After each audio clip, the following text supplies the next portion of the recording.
live. And we're live. Great.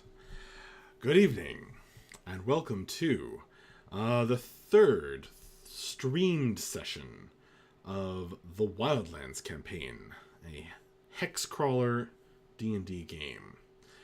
At the moment, the party has just engaged with a pair of terrifying, otherworldly scorpions. Deep in this dungeon that shows signs of having been created by the ancient Empire of Ebb. They're old traps and guardians of this, whatever it was, bathhouse perhaps, are still active, many of them, and have been causing some trouble for the party. Our favorite bird person, Akiri, picked up this blue gem, didn't she? The blue gem in the carven hand in this room. The enormous blue sapphire. So heavy she could barely lift it. As her wings beat powerfully. When she did so, the one scorpion encircled by a runic protective barrier in this room, one scorpion became two. And as you guys launch an attack upon one of them, the barriers disappeared and battle was engaged. We have already rolled initiative. So, shake yourselves, get into the zone. You are engaged in battle. So, not much warm-up here. Are you guys ready? Let's do it. Let's do it. Indeed. All right. We are Bring it kicking on, things off. Scorpions. Brand in the Twitch chat says, I'm ready. That's good to hear, Brand. Our favorite daring barbarian, Bref, has the first turn. So, what is Bref going to do? Well, first of all, I am going to rage. And then I'm going to attack the scorpion in front of me that Mavra has so kindly allowed me to flank. Give us your best rage roar.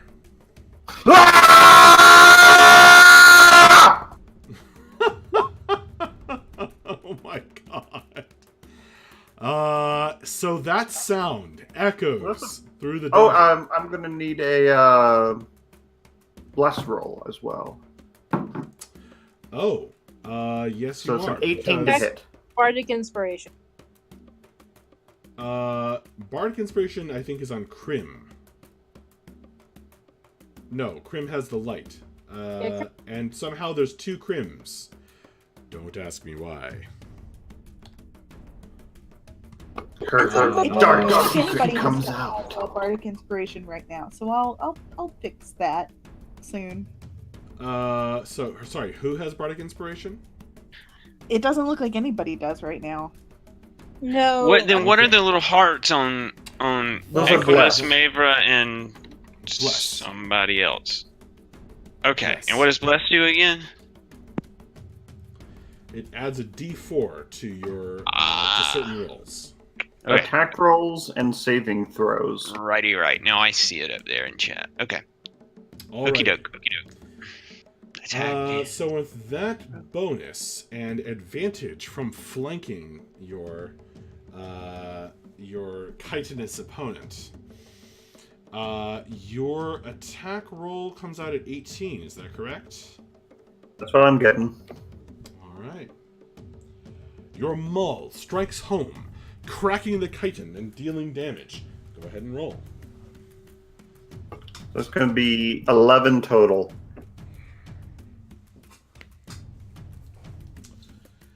11 damage.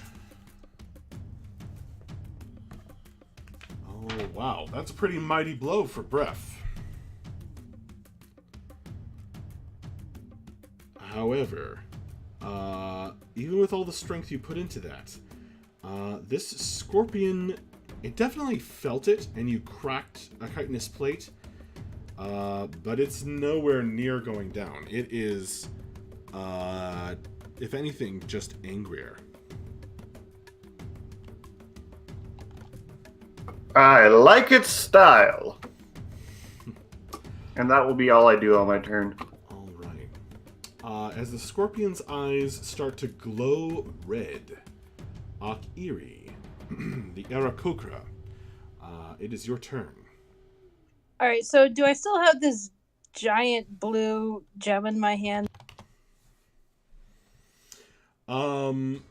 Well, I'm not sure. It's on the map. It seems to still be in the hand. Okay, because I don't remember if I grabbed it or if I touched it. I remember last time you did grab it because it was described how heavy it was.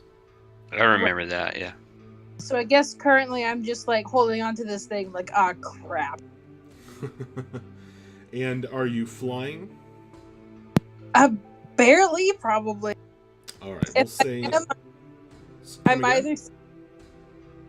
Sorry, I think I'm gonna actually sit on the hand with the stone to stay out of the way, if possible. If you think I can do that. Yeah, you kind of perch, holding this heavy rock, this enormous blue sapphire, and perch there. When you touch the stone hand, you feel a familiar magic coursing through you. A spell that you cast often enough, tapping into the power of Zhuwerk, is being applied to you. You feel as if you had any injuries, they might be affected by this magic.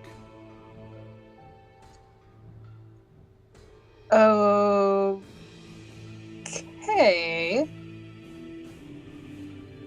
Sweet. Cool. Alright, healing hand. And then I'm gonna throw Sacred Flame at the one that, Now, to throw Sacred Flame, to cast a spell, you need one hand free. So... Okay, so... Can I, hold the thing kind of, in my lap at all, and then, throw it real quick? Like this. So you want to sit down, put Yeah. the sapphire on your lap. This enormous blue gem is now resting on your feathery lap. Oh, maybe you wear pants. It's resting on your clothes lap. And you, as you're sitting cross-legged on the giant stone hand, hold out one of your talent hands and cast your spell. So which scorpion are you targeting? Which glowing red eyes? You aim the one that breath. Whichever one breath hit.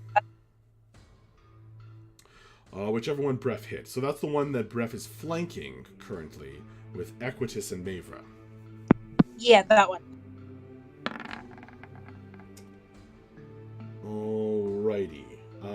So the scorpion makes a dexterity saving throw, correct? Yeah, it's like a 14, I think. But what is it actually?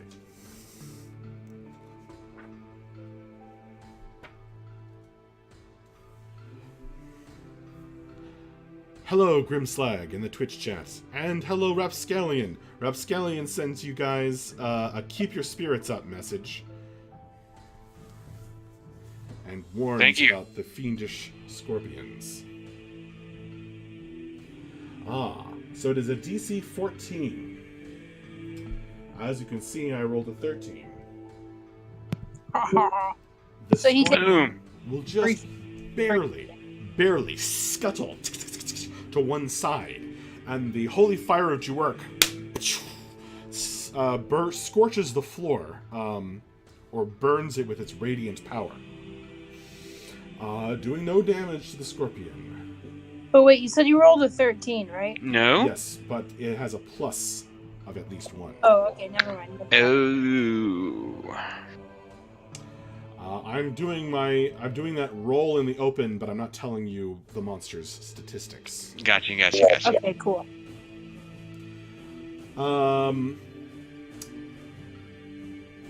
Bella, it's your turn. All right. Well, I am definitely going to fix this whole bardic inspiration situation. So I'm going to.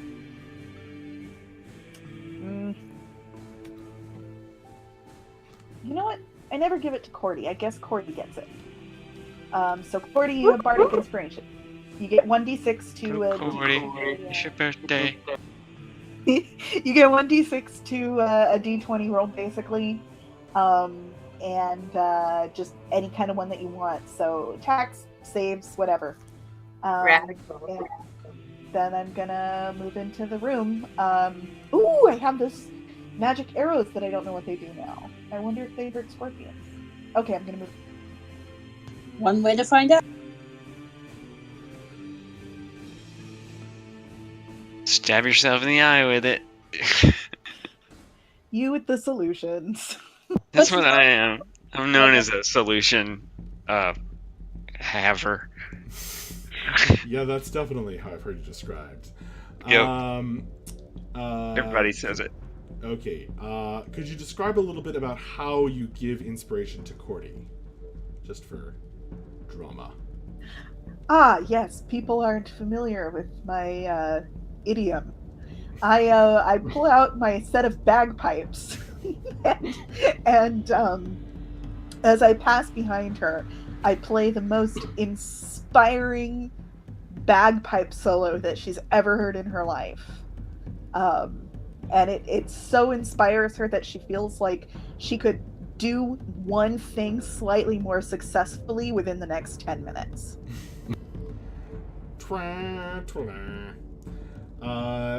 I bet that sounds awesome as it echoes down the cavern. Exactly. It sounds awesome as it echoes throughout the stone structure, this sandy dungeon where you find yourselves. Bella's turn is over, I believe, so Equitus. Alrighty. Equitus is going to. He's been working with thinking of a really real way, a more consistent way of doing the magic stuff. So he's going to take out the crystal that he has with him that he uses as a focus for his infernal power, and it glows, and a mist shoots out from it at this scorpion that he's standing right in front of. Whoa. Who gets poison sprayed. So he has to make a DC 13 con save. Alrighty. So this is a poison spray. Oops, that's the wrong roll. I'll take it. Never mind the D6. That's not too much better. Okay, the scorpion gets a 12. So he fails. Just barely fails versus the spray of poison that eats into his flesh and enters his fiendish bloodstream, dealing 5 poison damage. +1 for the gash. Yes. Alright, so 6 points of poison damage to this thing. It does seem that between the poison and the maul wound in which the poison is festering, it's actually taken a pretty good hit at this point. However, it's still waving its pincers and stinger dangerously in your direction. Equitus, do you have anything else you want to do? I'm just gonna snarl at it and stay where I am. Alright, you snarl and stay where you are. You may regret that. I probably will.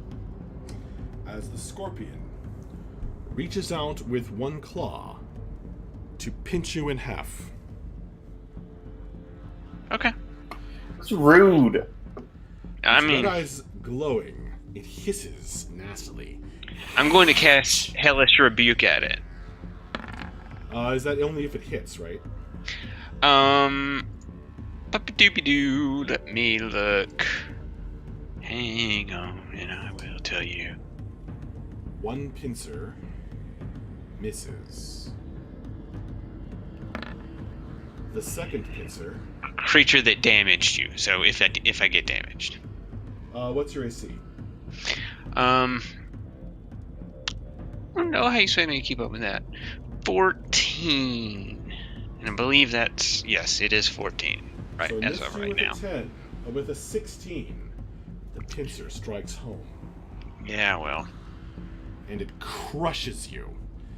It tries to squeeze you in half. Mm-hmm.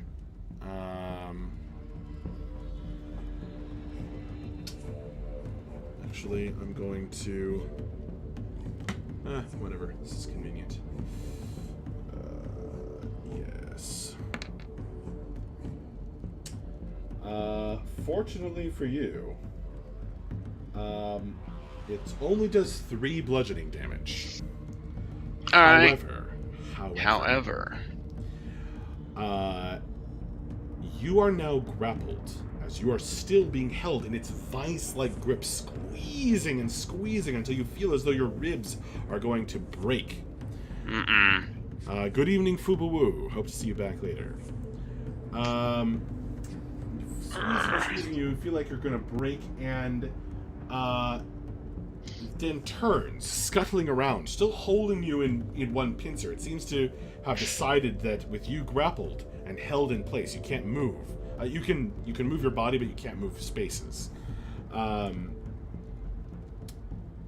It's going to turn around, and it's going to launch its stinger attack at Breath. Well, don't forget to have it roll a dex save for my hellish rebuke. Yes, because you damaged. Okay, yes. I'll roll a dex save right now, then. Oh, he makes it. Yeah. So it's safe for half, right? I don't believe so. Let me double check, though. Surrounding a hellish flame, creature with dexterity takes 2d10, or half as much. Yes, you are correct. So, yeah, I guess that would be 2. All right. The hellfire ripples out, and the scorpion dodges most of it, but some still singes its dark brown exterior. It scuttles around in a circle and faces Breath, still holding Equitus in place, as the dripping stinger flashes down in a frighteningly quick strike. Let us see how Breath fares against that. Oh. Will a 14 hit you, Breath? Just barely. Okay. Make a Constitution saving throw. As I roll piercing damage. My D20 or roll 20 is down at the moment. I'm trying to refresh it. I don't know what happened. Oh. Come back, roll 20. We need you. Well, for the moment, you're taking 5 piercing damage. Reduced to 3. But then the poison hits your system.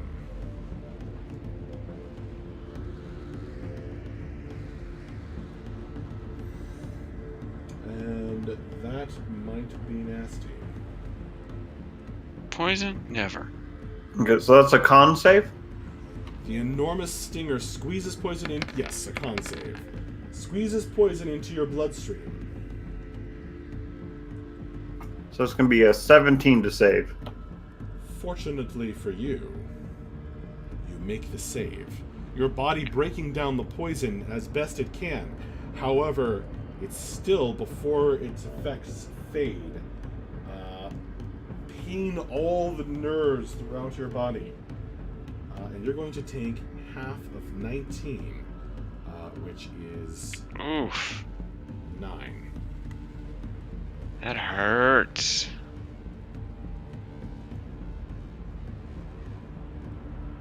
We need to kill these scorpions. Quickly. I have to confess, I did not enjoy that. Snapping. Let's make a grappled symbol on Equitus. I think we'll use the net.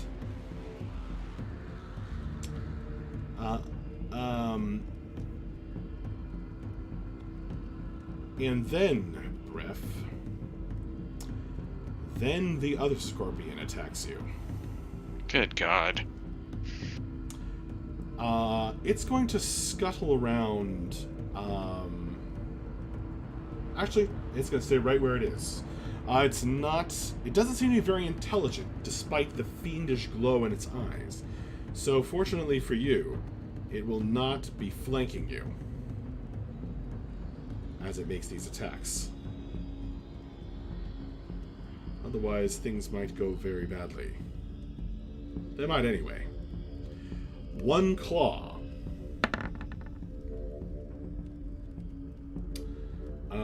That is a 17 to hit. That'll hit.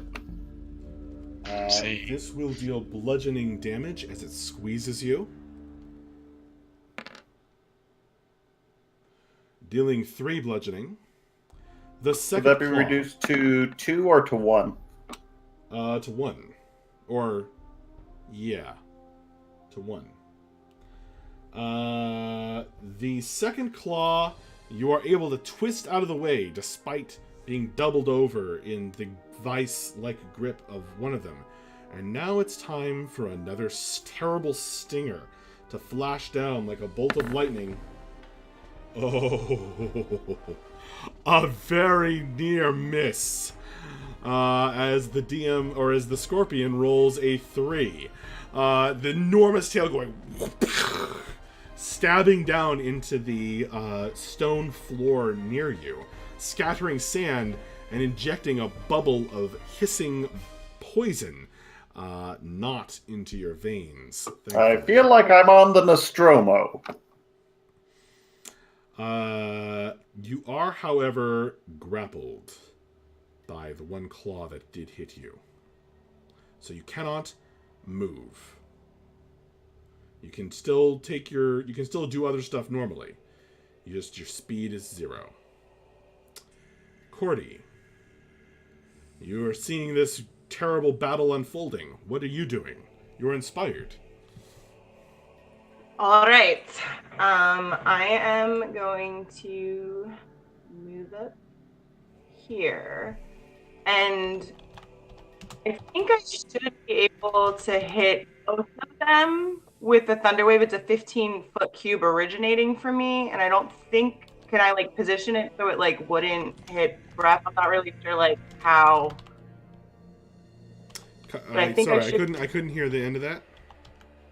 I just don't want to hit any of my comrades. I want to use Thunder Wave, but it's a 15-foot cube originating from me. So I think if I shoot it like straight, should it clip the one and hit the other one straight on? Is it a 15-foot cube, you say? Yes. Okay. Does it say that it's centered on you or anything like that? It says originating from me. Okay, so it has to come from you, but you can choose any arrangement after that. I'm assuming. I mean, that might be a discretion thing. It just says a 15-foot cube originating from you. So you could do that, is what you're saying. I'm hoping. Barely missing your companions, the Thunder Wave will ripple out. So go ahead and... It's a Constitution saving throw of 14.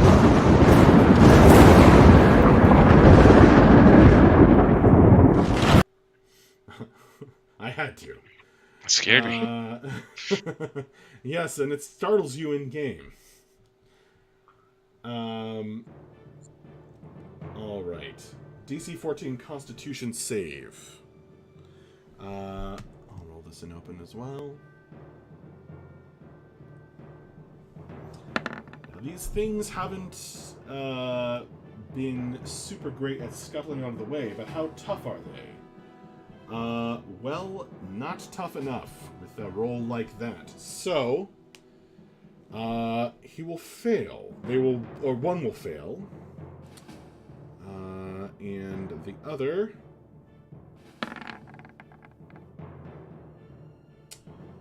the DC is 14, and he has a +2, so... They both fail. And it will... What does it do? It pushes them? Yes, it pushes them 10 feet. I'm trying to get it to come up, but it just wants to cast it again. But it pushes them 10 feet, and anything that's unsecured would also be pushed.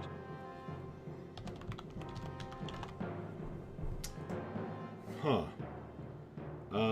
That sapphire is in your lap still, Akiri? Yep. I sent the text of the spell in the chat just so you can read it. Oh, okay. Push 10 feet away from you. I wonder if this has been if the text has been errated to it's centered on you.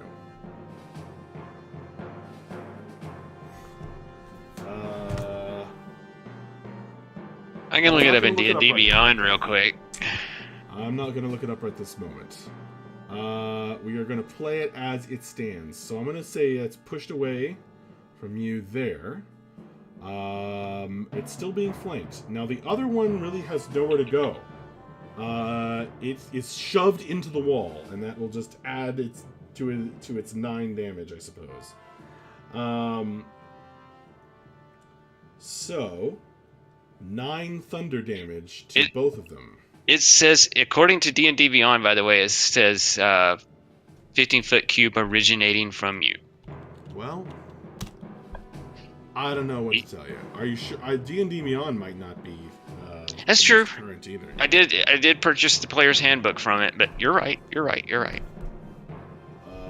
You know, the rules are there as a guide, not as a... I totally agree with that. This spell is really good this way, so let's keep it. Yes. Okay. And I am just adjusting in my notes the amount of damage, which was 9. He gets slammed into the wall. We'll say he gets slammed to the wall for an additional 1 damage. Not only is that cool, but it makes the math easier. Cordy, is that the end of your turn as the thunder rolls out from you? Yes, that will be my... Okay. The scorpions scuttle around looking at you with those fiendish red eyes. There's strange markings now glowing on their chitinous bodies as well. They look pissed. More pissed than you'd normally see in a dumb verminous beast. Mavra, it's your turn. Okay. I'm gonna smash my hammer down on this guy.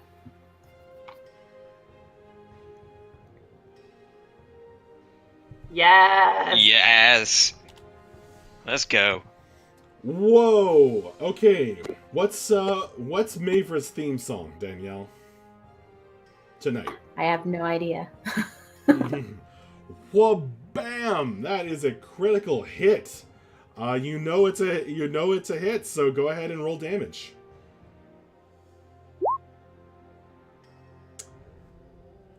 Alrighty. So 9 bludgeoning. Is that right? So it Yes. looks like to me. What? Yeah. Okay. That's a nice hit. A mighty blow. Hey, her warhammer is hitting as hard as his maul with this critical hit. So, with another loud snap and cracking sound, the scorpion that's getting pretty heavily damaged at this point is going to kind of be shoved a few feet away from you, Mavra. And you can see the imprint of your hammer in its chitinous body. An impressive strike from the dwarf woman. Mavra, where would you like to move? Or do you want to stay there? Or do I'll probably anything else? just stay there. Yeah, I think I'm gonna stay here for now. Okay. Is that the end of your turn? I think it is. So, Krim, you're up. Magic missile time. Oh, all right. Magic missile time it is.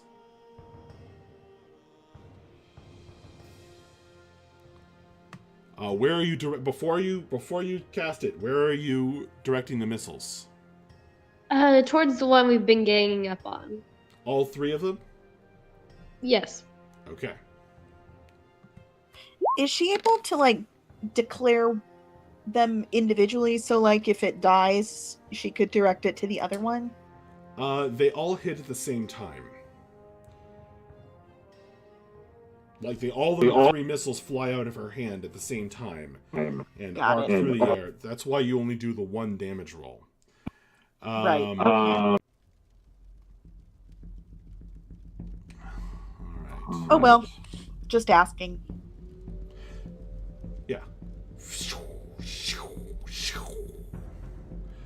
One after another, or all 3 at the same time, as I just said. The 3 magic missiles slam home into the fiendish flesh of the beast. That is 15 damage in total.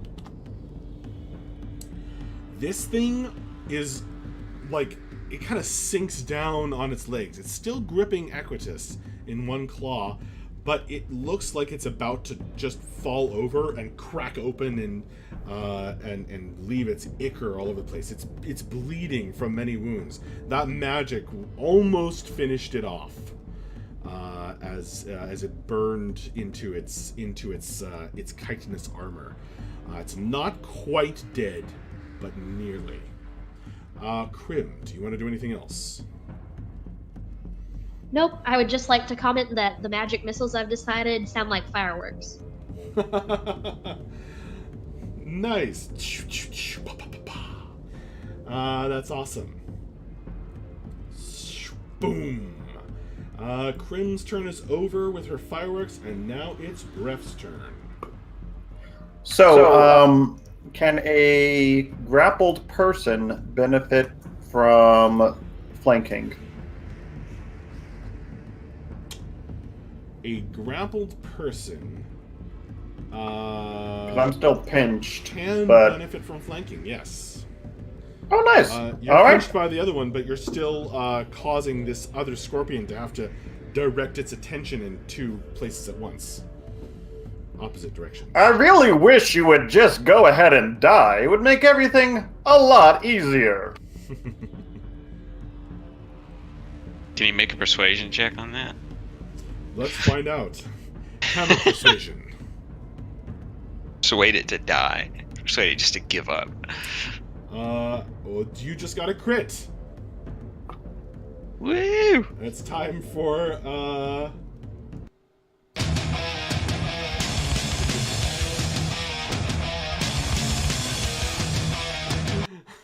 amazing.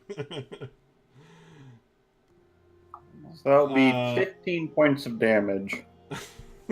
Sorry to anyone's ears if that was a little loud, but that Great. is the theme song of Bref, the mighty barbarian, as he smashes this thing flat with his maul, dealing the finishing blow and leaving it crunchy and dead upon the floor. And full of delicious cream filling. Does that mean if we were grappled by it, we are no longer grappled? The pincers snap open and twitch, and you're able to step out of them. Nice. If anybody has any garlic butter in their pack, we're really going to be able to have a party later. Ooh, They're look at this scorpions, AC. not lobsters.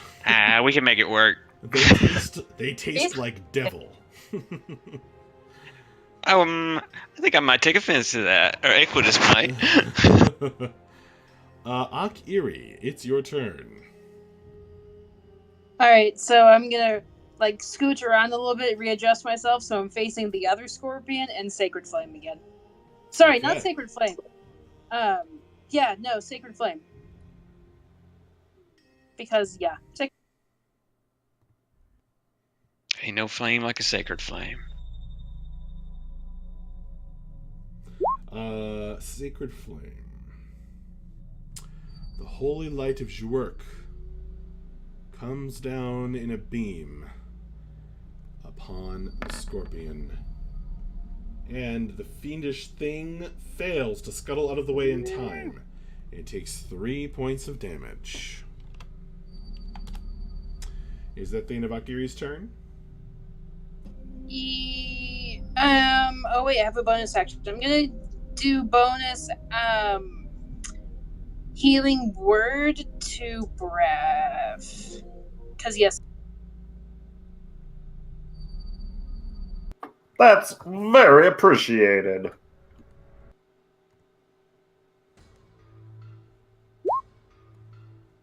So 10 health points.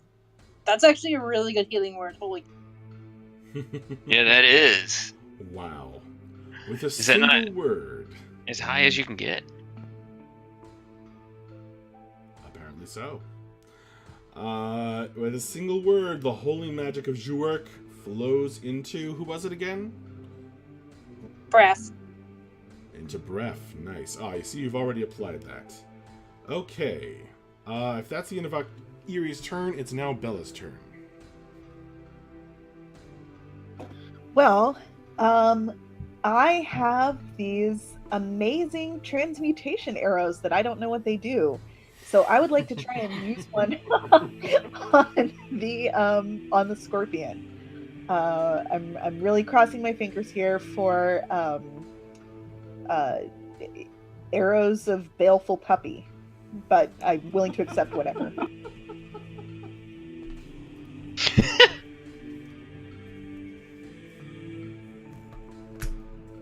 Okay, then.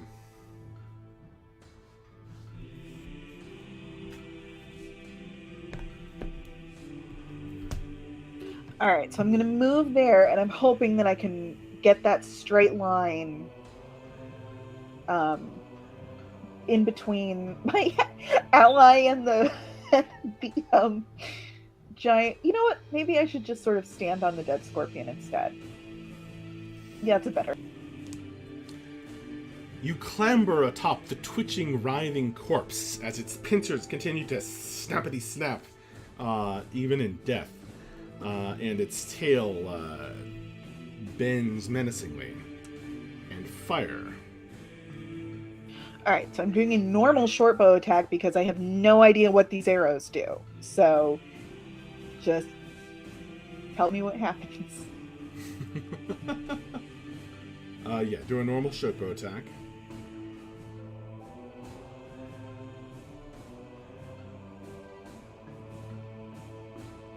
Oh, yeah. That probably hits. Alright, 17. The arrow that you found in this strange place strikes home. Go ahead and roll... roll a D100 for me.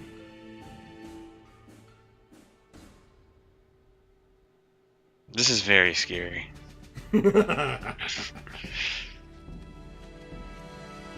Oh, I don't know why that. Sorry, I don't know why I did that. All right, I got a 50. Okay. There's a flash of magic, but nothing happens. You think? Okay. Just a second. I'm terrified of that laugh he just made.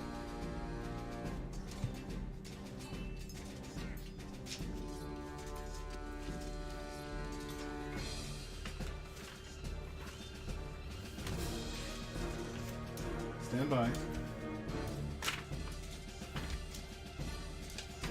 The longer this drags on, the worse it gets. I know, right? 50. He's just looking up what breed of puppy I rolled. That's it, obviously. Okay. There's a flash of magic. It's kind of a bright pink color. Something has happened, or maybe nothing has happened, do you think? The arrow certainly did its damage, though. So roll damage.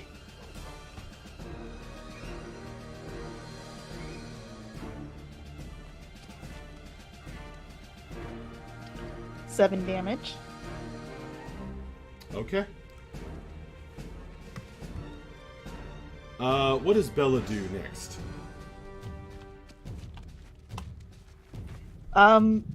She swears a little under her breath because of Okay, these when useless she spoken arrows. swears, Wait, what? Oh man. you open your mouth. I think my channel's marked mature. What swear is she trying to say?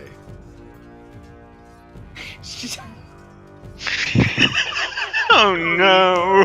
Oh, she says, son of a bitch. So she tries to say "son of a bitch," but it comes out as bloop, bloop, bloop, bloop, and pink bubbles emit from your mouth, kind of streaming along the path that the arrow took, and just like Oh, that's awesome. it's like a bubble. It's like a bubble machine.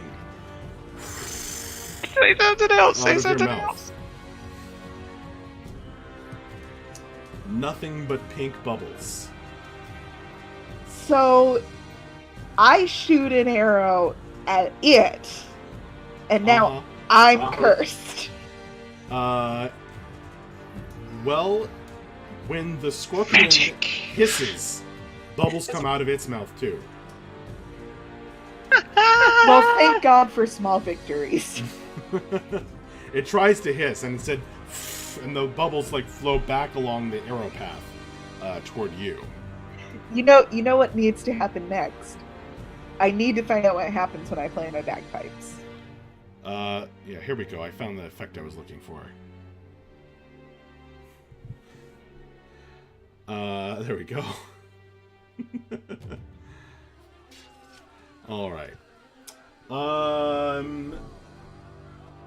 Bella, I think your turn is over. Yeah, I don't really think I have it in me to do anything else. Keep on talking. Just keep on doing that, and I'll be happy.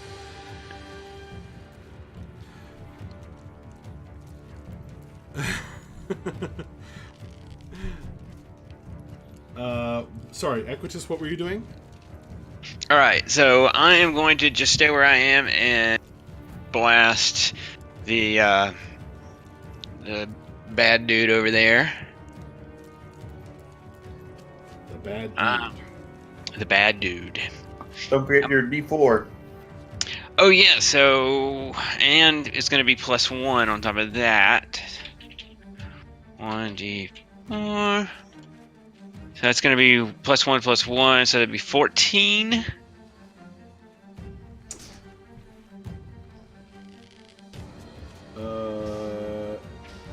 How is it 14? Oh, because It's less. 12 plus the Dish. right. Gotcha. A 14 will just barely miss. Oh no. Sorry to say. Oh well. Then I am going to probably run. I'm gonna run down and hide behind this pillar.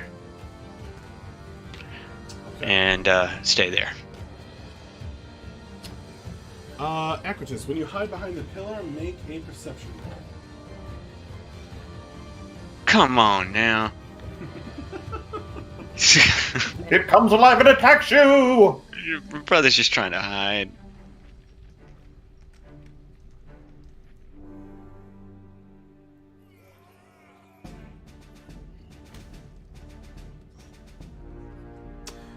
While he's doing that, I'll go with the scorpion. Oh, so nothing happened? Did you make a roll? No, I didn't. If you said to make a roll, I didn't hear that. What kind of roll? Did I come through for everyone else, or did I cut out? You said after you hide behind the pillar, and then that was it. Did anybody else hear anything after that? Cut out for me too. So maybe Okay. you're thinking. Yeah, no, it's the gain on my microphone. I turned it down so it wouldn't pick up my fan. But now when I turn my head far enough, can't hear me. So, Gotcha. yeah. I have to So what either do I- speak into the microphone or you have to deal with fan noise. Okay. All right. So what do I need to do? Yes, make a perception roll. Perception roll. I can do that. Not extremely well, but well enough. Oh, apparently I can't. That is a critical fail with a 3. Oh no. Okay. Equitus, although you feel like there's something funky going on with this pillar, you are strangely distracted by the gigantic fiendish scorpion still bearing down upon you. You think that's strange, huh? Isn't that strange? So you can't quite put your finger on it, but nor do you care to examine it too closely at this time. The scorpion will now, let's see, who hit it? Bella hit it, didn't she? I've hit it as well. Akiri barely hit it. But Bella made it spit bubbles. It continues to spit pink bubbles, and it gathers some kind of strange, mist-like power around it. And with a it disappears and reappears over here. No. Sucker. Am I carried with it? You are grappled, aren't you? So yes. Yeah, I'll let you move me because I'm not sure which claw I was in.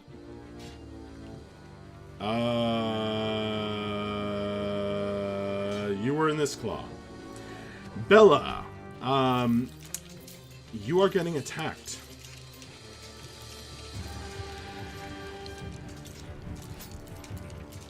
Yeah, I figured. It is going after you with one pincer.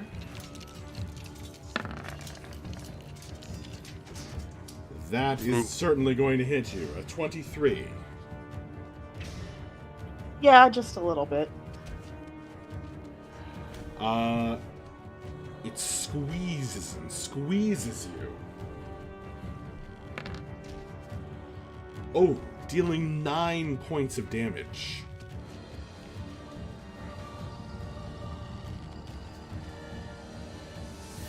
Alright, I don't feel great. It blows bubbles at you. Are you adjusting your HP and roll 20 still? It's just being slow. Yeah. Okay. With its other claw, breath, it's gonna squeeze you to try and hurt you.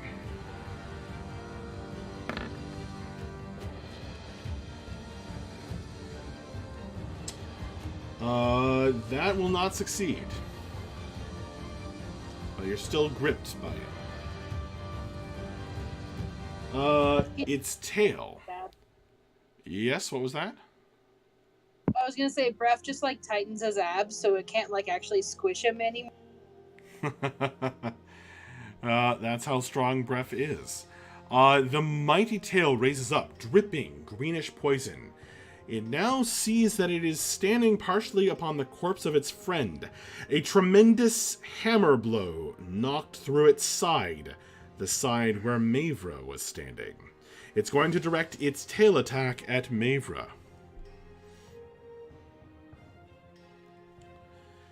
The scorpion stinger descends swiftly. A 15. Will that hit Mavra? Oh, no, that won't. Woo! Fortunately, the enormous stinger is deflected. Do you have a shield, or what kind of armor do you have? Chainmail, and yes, I have a shield. All right. It punctures through the shield, but between the shield and the chainmail, the blow is not quite strong enough to get through to your skin, and you are not injected with the terrible poison. That is the end of the scorpion's turn. As you push away its stinger, it's Cordy's turn. All right. I'm gonna move here, I think, or you know what? I'll just come up close and comfy, and I will cast poison spray at it. DC 14. Constitution. Alrighty.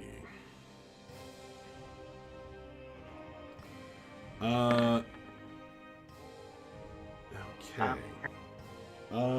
It is going to get a 17, so it will succeed and resist your spray of poison. All right, that's my turn. Alright. I like to imagine that Accordi's poison spray has like mushrooms mixed in with it. Oh, it's like 100% spores. It's like creepy. Oh, I almost wish you hadn't said that. Like gravy, the poison spray spatters over the scorpion. Unfortunately, it is a tough beastie and does not affect it at this time. Mavra turn. Mavra, it's your turn.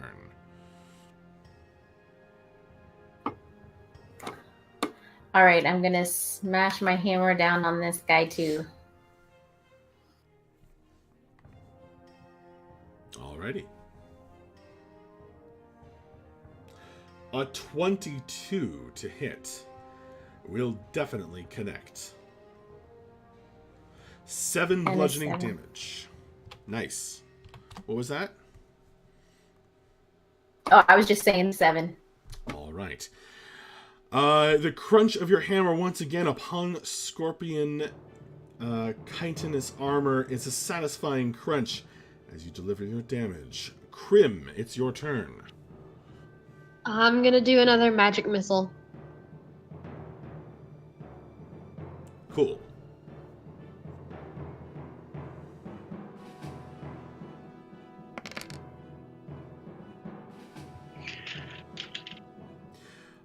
Well then, 3 magic missiles come flying out, dealing a total of 12 damage. Ba-ba-bam! As the 3 of them strike home.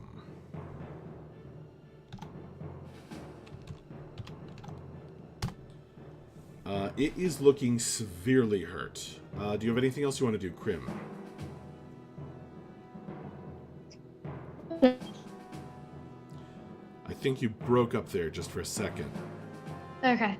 No, I'm good. Alrighty. Bref, it's your turn. All right, let's see if we can end this guy. I'm going to attack it with what I can only describe as reckless abandon. +1 for me. Reckless. So that's going to be at good least thing a you- 17 to hit, yeah. Good thing you have advantage. That's a hit.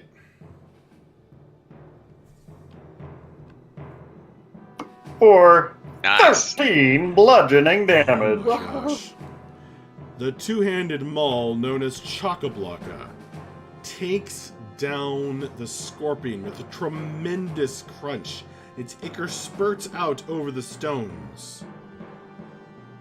And with that, the combat ends. And panting, you are once again the only breathing things here in this strange place. Whew.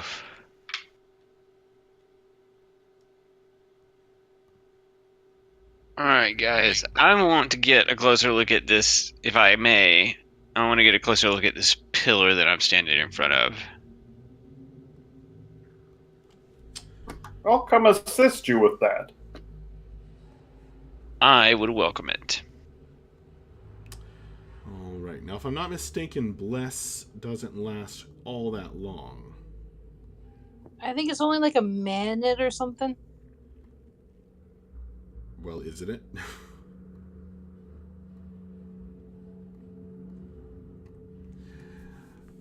So as the spell fades, Aquitus and Bref lose no time in examining the pillar. What's that? Yeah, it is 1 minute. Cool. Aquitus, you now notice that this pillar, what did you get on your roll? Well, I haven't rolled yet. I rolled Roll with way advantage. back. Roll I'm sorry. investigation with advantage. Okie dokie. Investigation. Okay. Oh my gosh. Oh That's a my big- lord. The best use of advantage ever. Taking you from Ever. a 1 to a You're 20. welcome. Thank you so much. He's just like, I don't see anything, and then Brett points at something. He's like, oh crap, that. I see everything.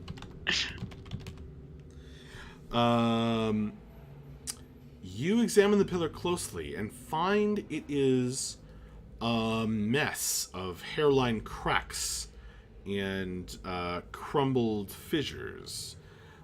This thing is definitely holding up the ceiling, but it would not take much. If one of the scorpions had stumbled into it, it probably would have broken and taken some of the ceiling down in this room. Be careful. Oh, and while all this is going on, Akiri's gonna yell at Bella to come touch the hand.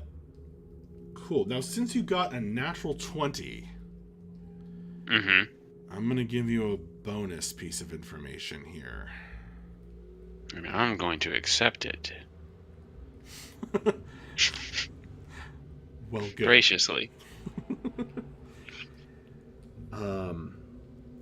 Equitus, you notice some graffiti.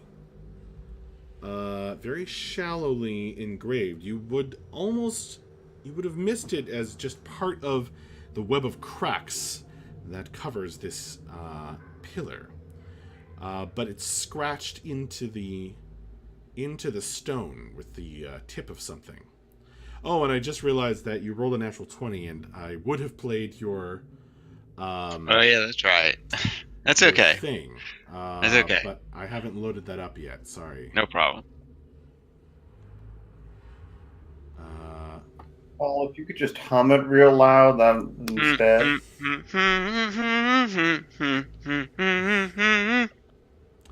Cool.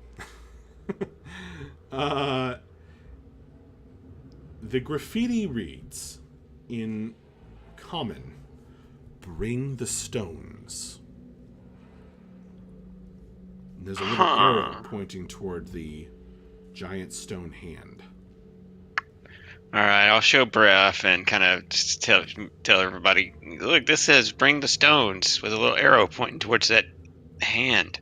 Only those of you with particularly sharp eyes will even be able to make out this graffiti. It's hard to see, but it's there, I promise. Wonder what stones... I mean, there was already a stone in the hand. So... we haven't found any other stones in the cavern down here, have we? Did we just Not find the Infinity Gauntlet?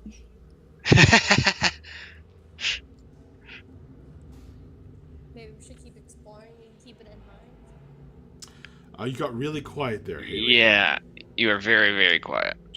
Okay. Can you hear me now? That Not can make really. much of a difference.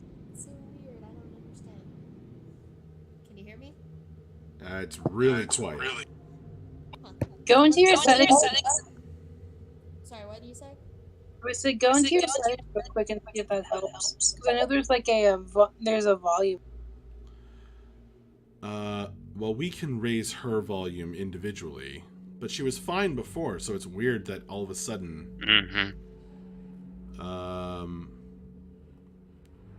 can't hear her. But if you right-click Haley's name in the voice chat, there's a user volume slider. So I just turned her way up on my machine.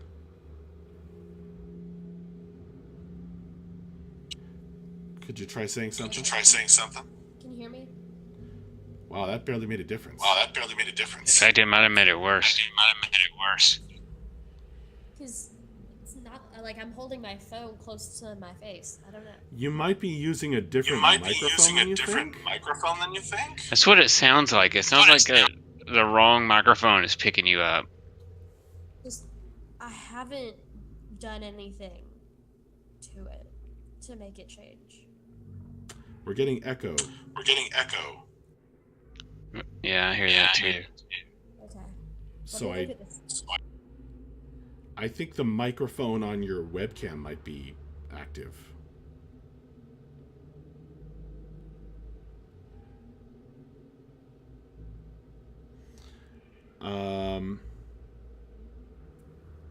Says I'm broadcasting video only. Well, that's on Roll20. But Yeah, go into the. Do you know how to go into the voice settings in Discord? Yeah, so if you click on the gear next to your name down at the bottom, and then do voice and video, and then right at the top, voice settings input device, and you can see what it's got going on there. Did that change anything? not really. No.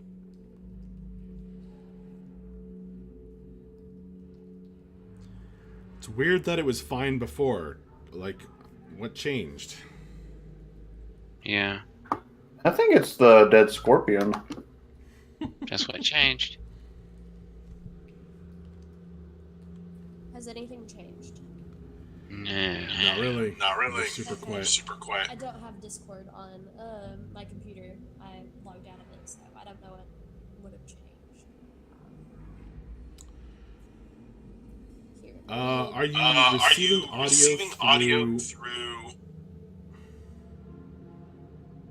I'm getting echo again. I was there. Yeah. Maybe log out of it on my phone and see. Log back in. Yeah, maybe try that. All right. While Haley's working on that, what were we doing? Akiri really wants Bella to touch the hand. And you were about to tell us something else about what I noticed about the pillar. Was I? I thought you said since you got a good natural 20. Did you I not think that have was the- the No, it was graffiti. you told us about the graffiti, but I thought it was something else. But maybe I'm wrong. I think you called everyone over to like look at it. Yeah, I think the graffiti that was the extra thing. You're right. Correct. My thing was done. I mean, sort of. What are you guys doing now? You were discussing So- about the stones. Yeah, so here's what we know about these stones. It says bring the stones. There was a stone in the hand. You said, now, how did you feel when you sat there? What do we know about the hand there? Oh, it felt like healing magic, which is why Bella, come here, touch the hand.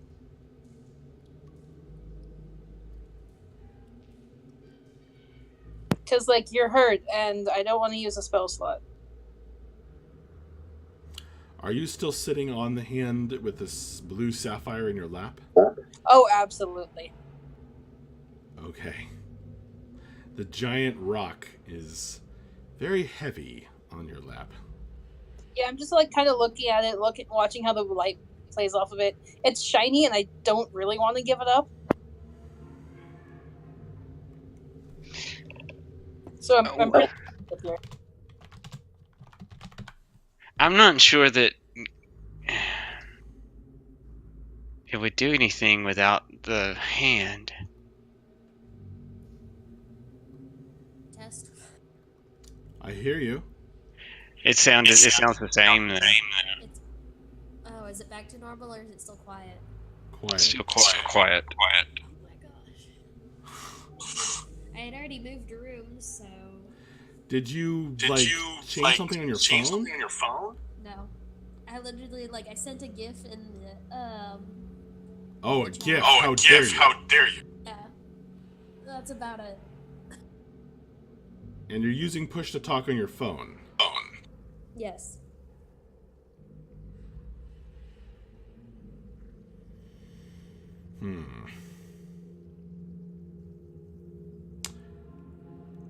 Well, maybe we just have That's to a deal with weird a one. quiet Haley tonight. Yeah, I mean, might have to chat if we don't understand you. You could try putting it on speakerphone. Hmm. I don't know if that's even an option in the mobile Discord app.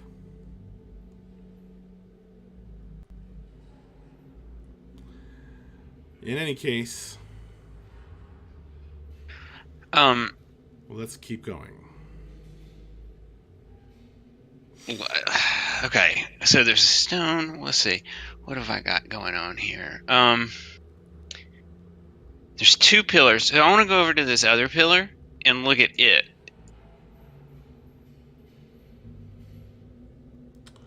All right.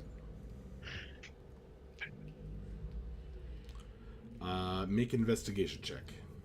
Okay. I'll help with that too. Thank you. Alrighty. With Bref kind of pointing things out, you get advantage, which gives you a 16.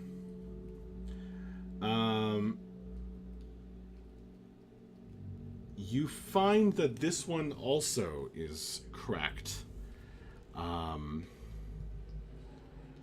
worn. Now, you wouldn't have looked for any graffiti because it's so shallow and faint and hidden by the cracks. But you know exactly where to look because you found it on the other pillar. On this pillar, there is some graffiti that reads, "They changed the pool." They changed the pool. Not past tense. Oh, they changed the pool. Ooh. Oh. Interesting. So we have to find these stones. Well, okay. Here's an experiment to try. Leave that blue stone in the hand, and then let's go to the pool, and Nope. maybe.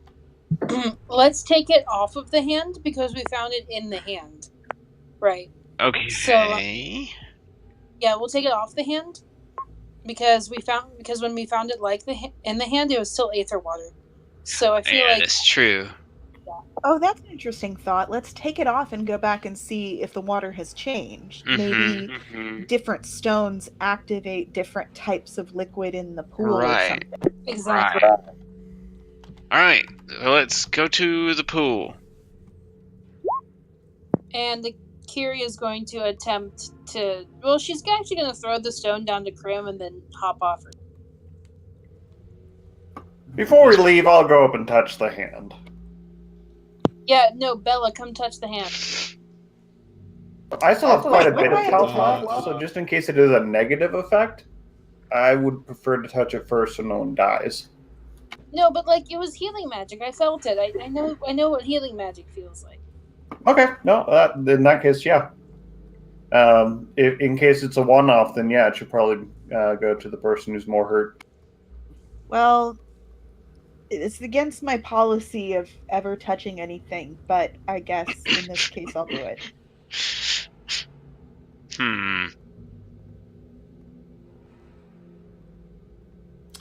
So who's touching the hand and where is the sapphire? So I'm still holding it in my lap. While sitting on the hand? Yep. Okay. And meanwhile, Bella walks up and touches the hand. Yeah. Yes. Bella, are you damaged? Are you damaged? What's your damage, Bella? Yes, I'm damaged. The scorpion grabbed you, didn't it? I am at half HP right now.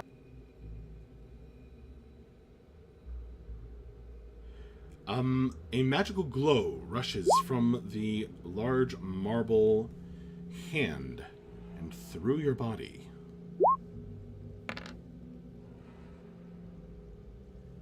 You heal 8 points. See, guys, healing. Sweet.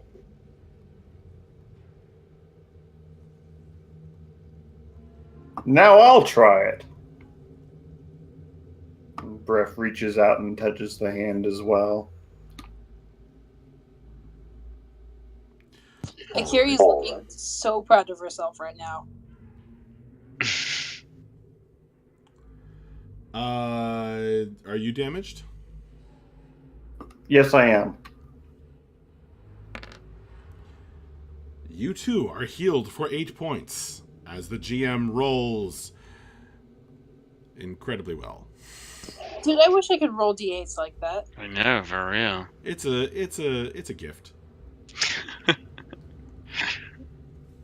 All right, so do we decide we're taking the... What are we doing? Yeah, let's all journey together with the sapphire back to the pool.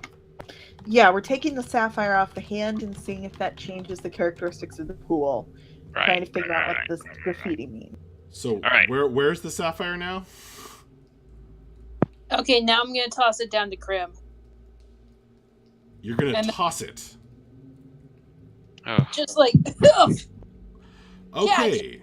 I need you to make an attack roll, and Krim, you are getting hit by a, what was it, 80-pound rock? Oh no. Probably not 80 pounds, but heavy. Are you sure you want to toss it? I'm just like rolling it at him. Like, here, catch. Do I need to make a roll? I think Akiri is kind of flying over to you and dropping off the stone because unless Akiri, I mean, it's up to you. Do you want to throw it? Or roll it? Rolling it off of my lap, like without actually picking it up. I'm just like rolling it off. Okay. Letting it drop. Okay. I'm getting echo from you again, Haley. Haley, I think I'm getting echo from you. Okay, I'm just gonna.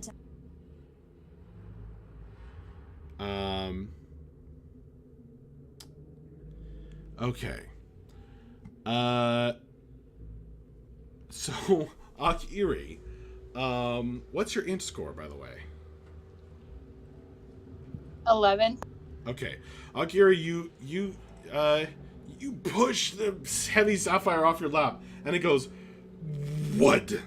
and hits the stone floor with a loud noise that echoes throughout the dungeon. Everyone's ears are ringing, but the heavy sapphire is now at your feet, Krim, having cratered into the stone floor halfway. Krim, I said catch!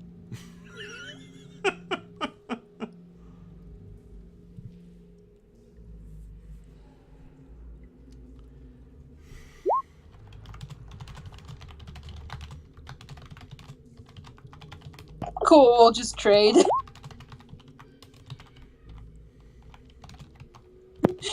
Okay. Alright, so I guess Krim I guess she has the thing, so we can go? Yeah, so Krim has the sapphire and I have the whatever our light source is at this point. Okay, the glowing femur is being passed to Akiri? Yeah. Right. It had light cast upon it, the bone picked up from the pile of them over there, disturbing this torch. And now Krim is holding the sapphire.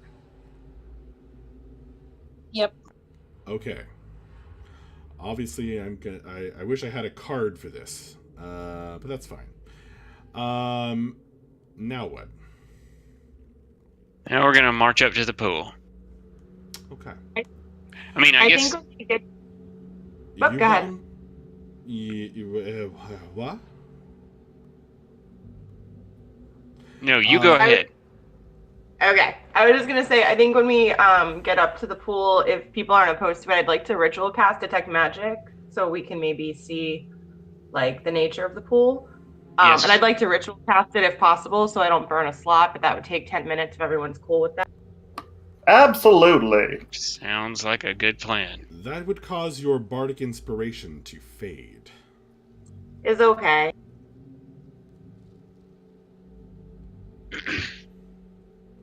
All right, so let's walk into the pool. Walk into the pool. I mean, do you guys think we need to be careful as we walk? Or do you think we're up there already? It looks I like wouldn't say so. super duper careful, but just like What? we're not just running there. All You right. walk past the corpses of the snakes that you have slain, past the place where you found the strange skull-headed scepter, past the closed door that all of you have avoided opening, and arrive at an empty pool. What? Okay. We took it off of the hand. How about Krim? Can you walk it back and put it back on the hand? All right, I'll take it. Krim's like holding this rock, like straining, I don't mind taking it. What's your strength score? Not good. 10. So you take this heavy, gigantic gem. Oh, okay. Well, if she's got it, she's got it. If it's easier for her, she can take it. You go for it, Dragonborn. But she also can't see in the dark. I don't think she can. Okay, then, unless somebody else wants it, I'll be happy to take it. All right, going back to... Do I? You could both go. Well, I'm going back to the hand, singing the going All back right, to Equitas, the hand. carry the heavy rock with you, the sapphire. Its blue glow beguiling your eye, or not blue, it doesn't glow, but its blue depths beguiling your eye as you lug it and place it clunk back in the marble statue of a hand. And when he does so, the rest of you over here hear a soft sound like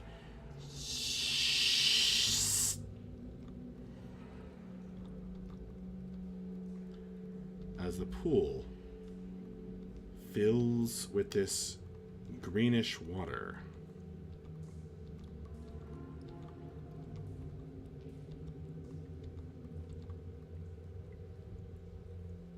Interesting.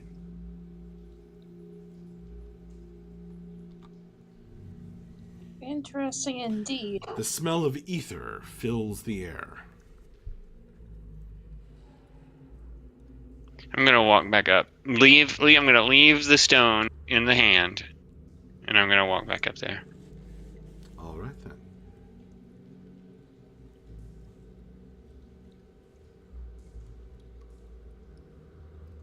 All right, who wants to drink it?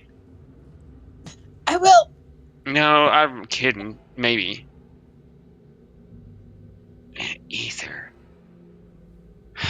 I mean, I already touched the hand, so I think I've made my contribution of danger tonight. Nothing bad has happened to me at all. You're just so used to your character getting cursed twice a session. Exactly. And who's Maybe it's anti-curse water. Maybe it'll remove all your curses. You never know. Wouldn't that be nice? You can see the bottom of this pool. Is that right?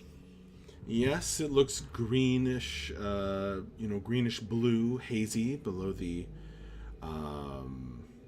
softly waving water. Can we see where the water came from? Are there any pipes or anything? Or, No. I mean, obviously I wasn't in the room. Nope, they seem to fill up out of nothing. While all this was going on, I was casting Detect Magic as a ritual. I don't know how much time has passed, but that's what's going on with my character. Has anything else faded besides Bardic Inspiration after 10 minutes? I know the light bone is still going. I don't think I had any kind of buffs or anything.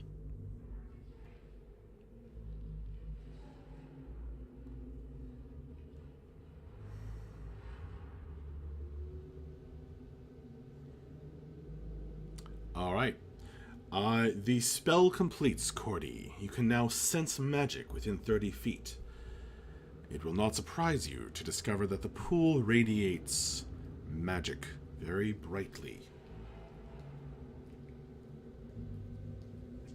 Can I know it's school? You can. It is conjuration. Okay. While it's still up, I'd also like to walk like towards the doorway over here just to see if it pings anything while I like have it in the next room maybe. Can you see in the dark? Yes, I have dark vision. Okay. Your eyes adjust. If that's Continue. to this thing.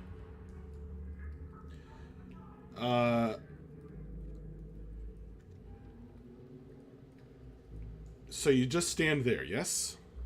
Yeah, I just want to like sense if I feel magic. Like, I don't want to go in the room. I just want because I have that. It lasts for like I think 10 minutes. So I just wanted to like try to see, like scope around to see if I like moved closer to it, if it pinged anything in that room.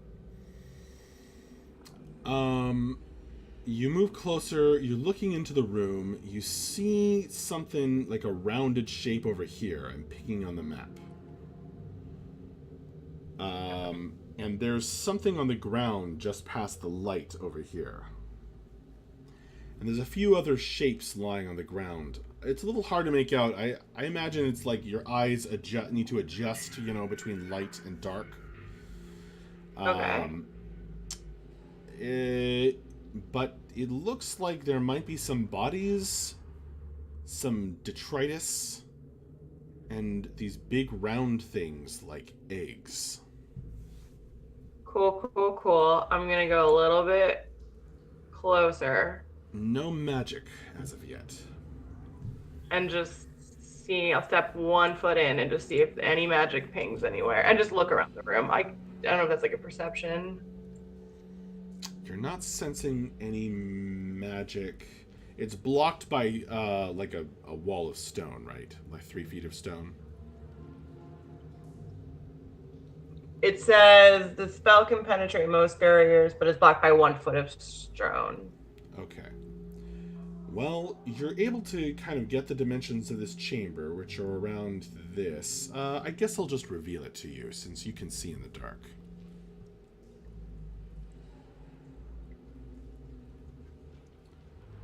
Doot. Okay. Doot. Oof. Doot. Does not look like a nice place.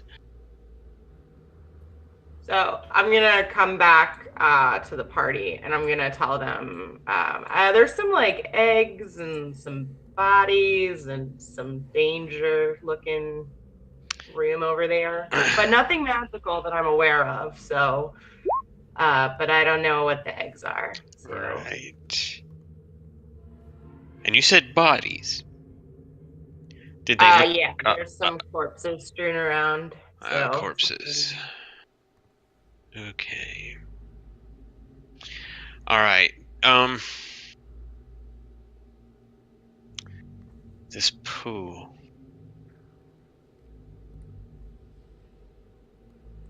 All right. Let's. What else do we want to do? What was our main reason for coming down here? Finding the blue thing, the other gem.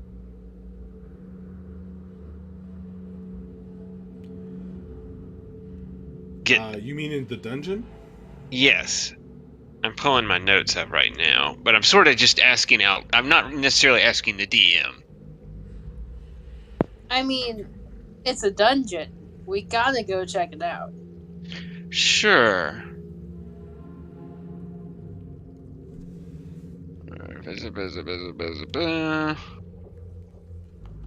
Okay.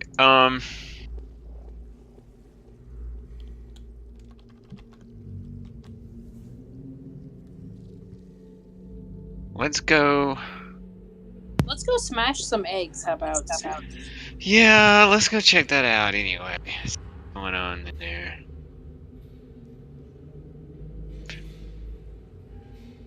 Alright. I'm going to walk into this room here. So Right am I taking Right the about there. All right, now Equitus, with your tiefling's eyes, you can see in the dark.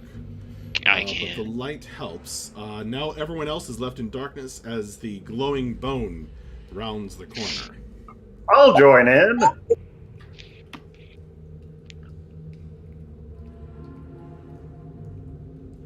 I'd like to examine the egg in front of me. I'll help. It doesn't really require a perception roll to see this graffiti on the wall here.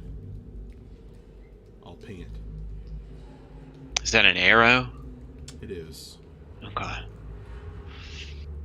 What is this down here in this corner that I'm pinging? Stand by. Oh, that's a pile of rubble, like might come from. You see several hands, arms, and feet all cracked and broken by basilisk teeth. Oh. Oh, snaps. Okie doke. Yeah, let's smash these eggs. I would like to look, because I'm standing in front of it, I would like to get a closer look at this pile of rubble or whatever it is. That is a cracked egg, my friend. Oh. When you say cracked, how long does it look like something was in it that's not anymore? Is it like it was cracked from the inside? Would I be able to tell that? It's a hatched egg. Oh shoot. So I tell everybody we got a hatched one down here. I don't know if we've already met this hatched one, but this egg has been hatched. I want to look at this body too over here. It looks like the torso of a stone statue with the arms and legs bitten off and head. Alright. In all my journeys on the sea, did I ever learn whether or not basilisk egg make good eating? Make a nature check with advantage. 12!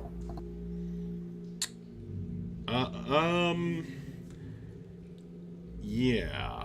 Basilisks aren't really known for traveling on the sea, or being around water too often necessarily. But they are probably not edible, since they are... time to get to smashing. I'm just going to go ahead and smash this one down here. Sure. Crunch.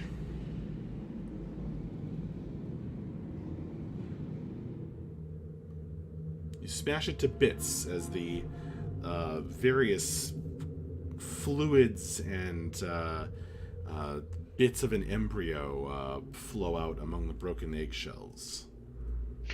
I'm gonna Eldritch Blast this one. Crunch. It's gone as well.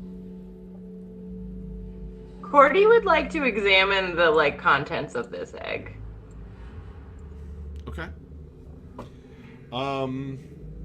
Sorry, Akiri. It looks like a curled up, sort of 8-legged lizard embryo. I want to grow mushrooms on it to help it decompose. Gotcha. And I would want to do that to anything that we kill here in this room. All right. As you guys, I assume, smash the final egg, they grow mushrooms from the yolk and embryo inside, and begin breaking down these basilisk bodies before they could grow up into anything.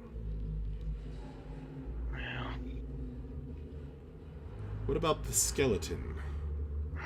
Are you growing mushrooms on that as well? I think I'd like to check him out first. I'll go Certainly. investigate him, I guess. I'll help. Okay. 20, not natural. All right. You got advantage from the assist by the light bone holder, Akiri. This skeleton is, well, it's the corpse of a person so desiccated and dried out that its skin and flesh has mostly withered away and pulled taut over the skeleton all over. Its wrists are bound with some kind of wire or cord, and one of its fingers is out like this as it lies face down on the ground. It wears rags and doesn't seem to have much of value upon it. Can I look in the direction that it's pointing? Yeah, I want to look at where it... Yes, it's pointing right here. Aha! There's a wall! I like to examine the wall. Certainly. Is that investigation? It is. I'll help her too. Natural 20. Uh-huh. Oh, with Akiri's help, you managed to get a natural 20. 2020, but I'm just like holding the torch up torch and looking at like, ooh. Cordy, you press around the wall looking for you're not quite sure what. And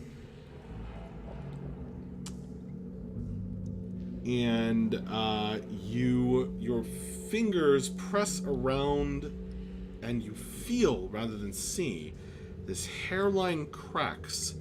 You brush them with your fingers and dust falls out of these hairline cracks. You've discovered a secret door.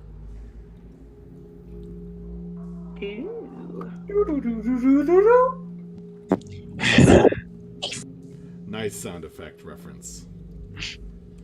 It is at this time, however,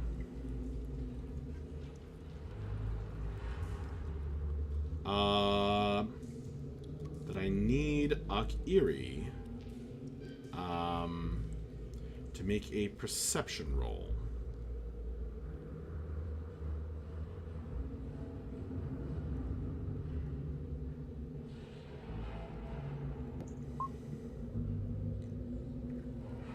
It's an 11. Akiri. An 11.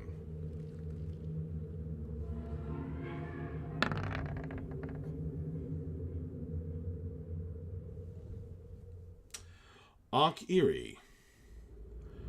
Luckily, you hear Mama before she attacks you. Oh crap. Coming round the corner. Her maw seems wet and dripping. Akiri, since you were surprised by this, I'm going to say you don't have the chance to avert your eyes. Dang it. So the basilisks the basilisk's red glare stares deeply into your own eyes, and as you exchange the gaze, you feel your whole body tightening up. I'm going to need you to make a Constitution saving throw. Well, at least it's not a natural 1. But it's still a 2. Oosh.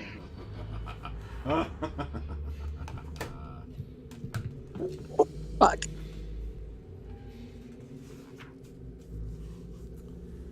All right. You feel it. And then you see it.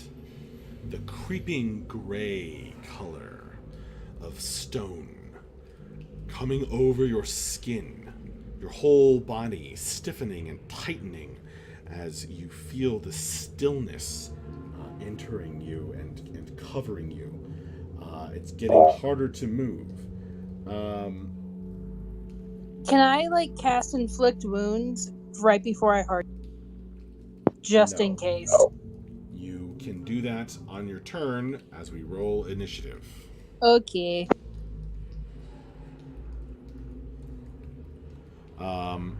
But first, yes, the basilisk, since you spotted it just before it attacked, it's going to attack you, but it will not have advantage. Oh, thank goodness.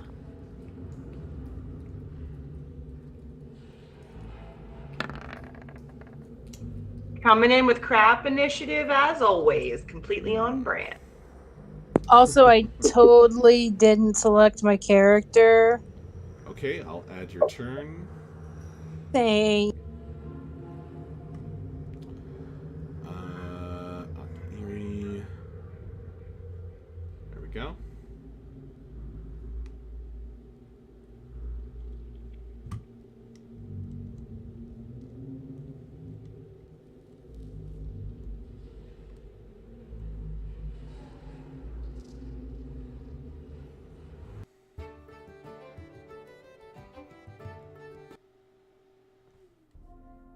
There we go. Okay. Yes. Its bite. Its terrible bite closes around your leg, Akiri. The jaws that can crunch stone, driving its big triangle-shaped teeth into you.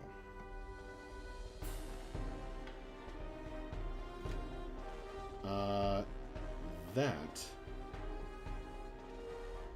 Well, I guess I'll roll the damage. So...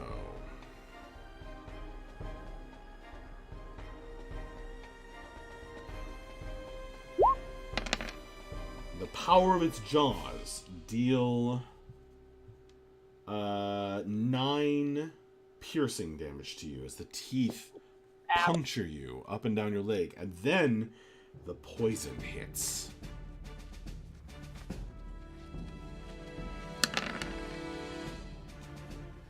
The poison deals 7 damage, so a grand total of 16, I think. what did I say? 16. 16 points of damage. Guys, help, I heard.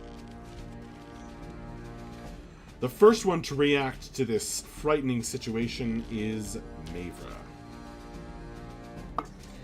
I'm gonna check out my route before averting my eyes.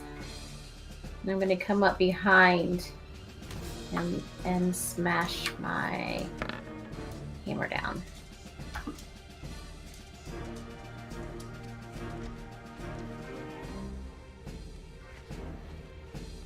Oh no. No! It was almost so good.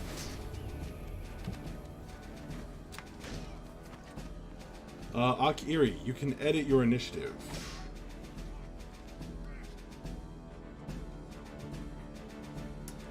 Oh no, just a 6. But you have advantage, don't you? She would, but she's also averting her eyes. Ah. You're averting your eyes from the basilisk's gaze. Gotcha. You managed to do so, but that means your Warhammer will hit the floor, doing no damage to the basilisk. An unfortunate miss. Now it's Bella's turn.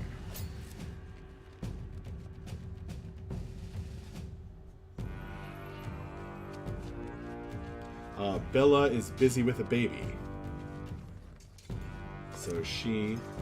I'm still here. I'm just, she's decided that she doesn't want to eat. She wants to play peekaboo, so I'm not really sure how I'm gonna do this. That's okay. I'll assume Bella moves in and shoots an arrow. That sounds great. Okay, how does Bella do?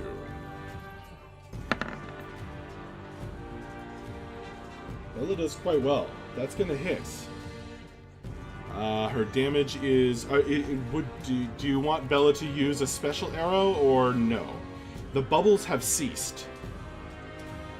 How long did they last? Not long enough. While you guys were carrying the... they only lasted about a minute. They stopped while you guys were carrying the sapphire back and forth. You know what? What the hell? Live adventurously, right? I'm gonna Alright. use one of the arrows. Mark off another wild magic arrow. As it strikes home, or I guess you'll mark it off when Rose allows. What's your bonus to damage? I know it's a D8.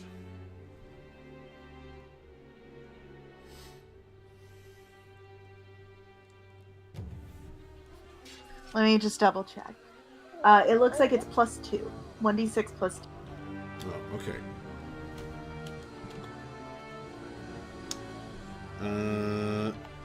The arrow strikes home, and are you able to roll a D100, or do you want me to roll that too? If you would do it, that would be great.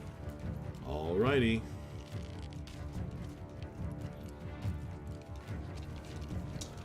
What happens when the arrow hits?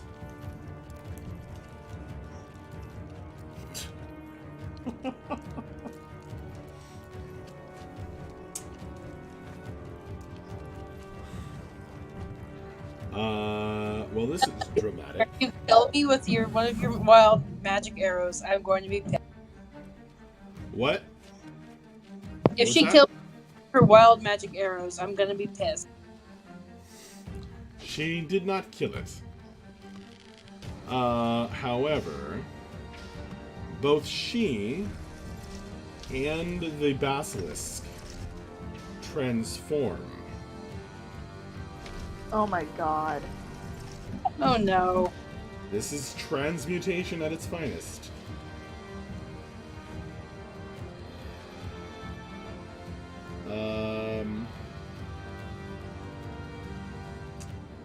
Would you say she is more of a palm kind of person? An autumn leaf kind of person? More ferny? Or like... which of those?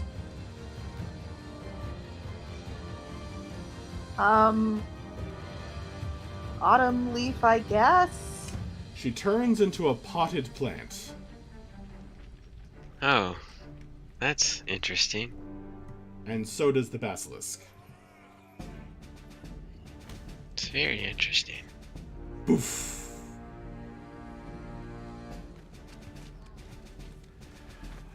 Where Bella once stood, now there is a potted plant. Same with the basilisk. Equitis, it's your turn. Is that right? Okay. Okay. I'm going to... So it's a potted plant right now. Yes, there is like a fern in a pot. Okay. The basilisk stood. Then I'm going to walk down here. And I'm going to poison spray it. You're gonna poison spray the potted plant. Of course I am. Why wouldn't I? Con save DC 13. Alright. I mean, I don't know how long it's going to stay a potted. I don't know if this is forever.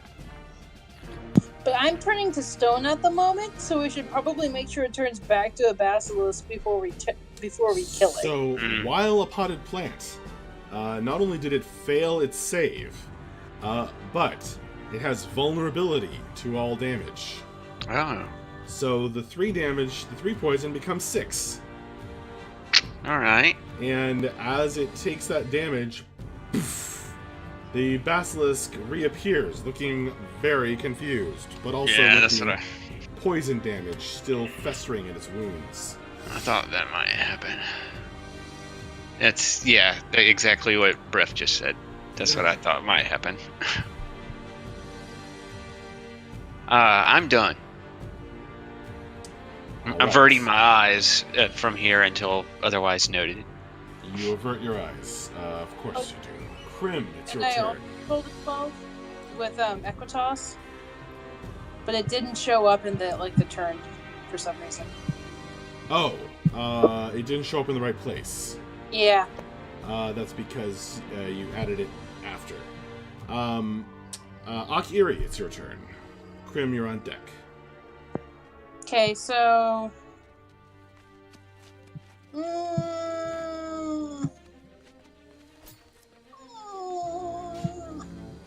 I'm gonna do inflict wounds real quick, just in case. I think that's how that works. 1 second, let me just read it.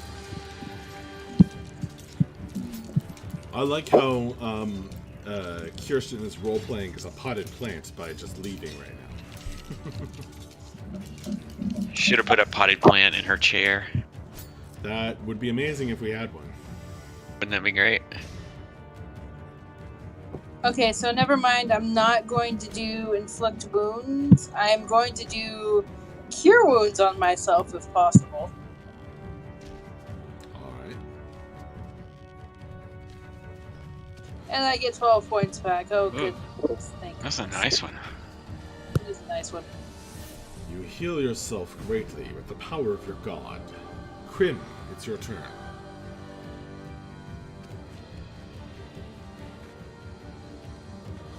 Did my camera cut out? No, I don't think so. In fact, no. Just for me, then. Wait, It move. is Do frozen. something. Yeah. Move around, because I think you are Yeah. frozen now that you mention it. Okay. Let's fix that. And I'm back. Yep. So Krim, are you there? She's been putting it into the chat on Roll20. Oh, okay. She's gonna slap Bella. Yeah, she's After gonna be. seeing that, I'm going to run up and slap the plant that was Bella, and see if that does anything.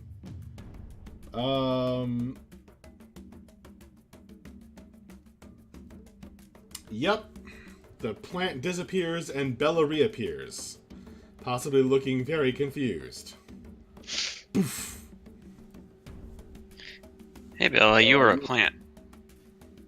However, I also so thank you. you took 2 damage from the being slapped because you're a potted plant. That's a powerful slap. Woo, that was a have backhand. Vulnerability to all damage.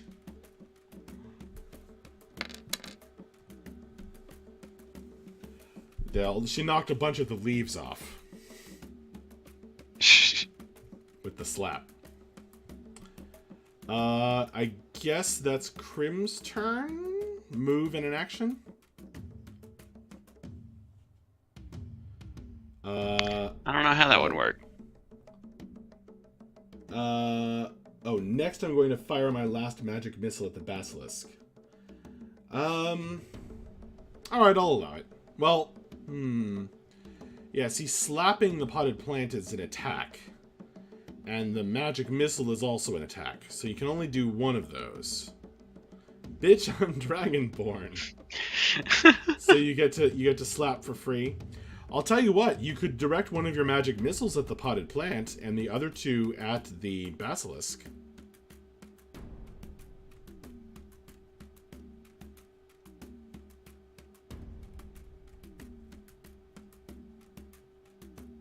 Bella can take 5 damage. Sure. Just 3 more. Or wait, 1 more. Wait, wouldn't that be 10 damage though? Vulnerability, it's going to double the damage. We're apparently not going to bed, so this is just happening now. Rose is joining the stream. Hello, Rose, and welcome. Welcome, Rose. She is drinking a health potion right now. That is what it is. You know what, Krim, we'll let you slap for free. Why not? We'll let you slap for free. It's all 15 damage will get applied to the basilisk. It is we'll consider it an object interaction rather than in a creature attack. So that is the end of Krim's turn as 3 magic missiles slam home. Cordy, you're up. All right. I am going to use my wild shape to make all the fungus on my body bloom and transform into like a weird fungal creature. Whoa! What? I Weird love fungal it. I love it when that happens. Let me see if I can send it.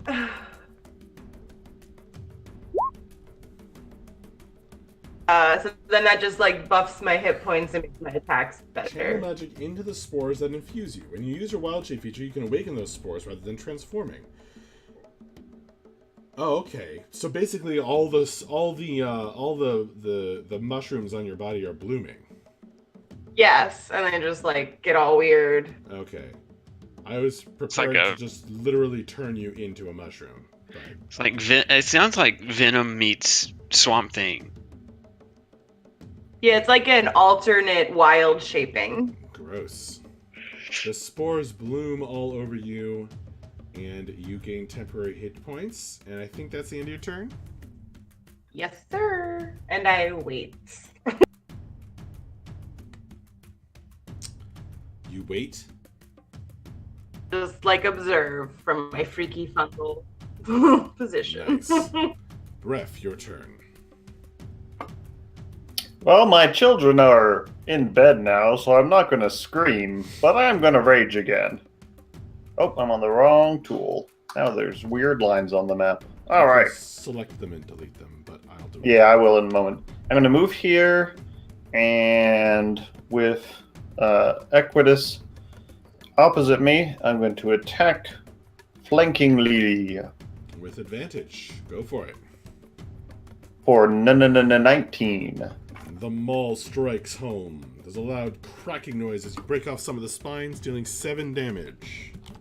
9 damage. Because you're raging. It is pretty hurt, the basilisk, upon its 8 legs, and it turns hissing. The last one to attack it was Bref. Bref, were you averting your eyes? Oh, sorry. Yes, I was.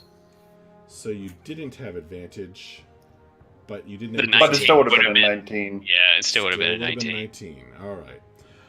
It's gonna try to bite. Let's see.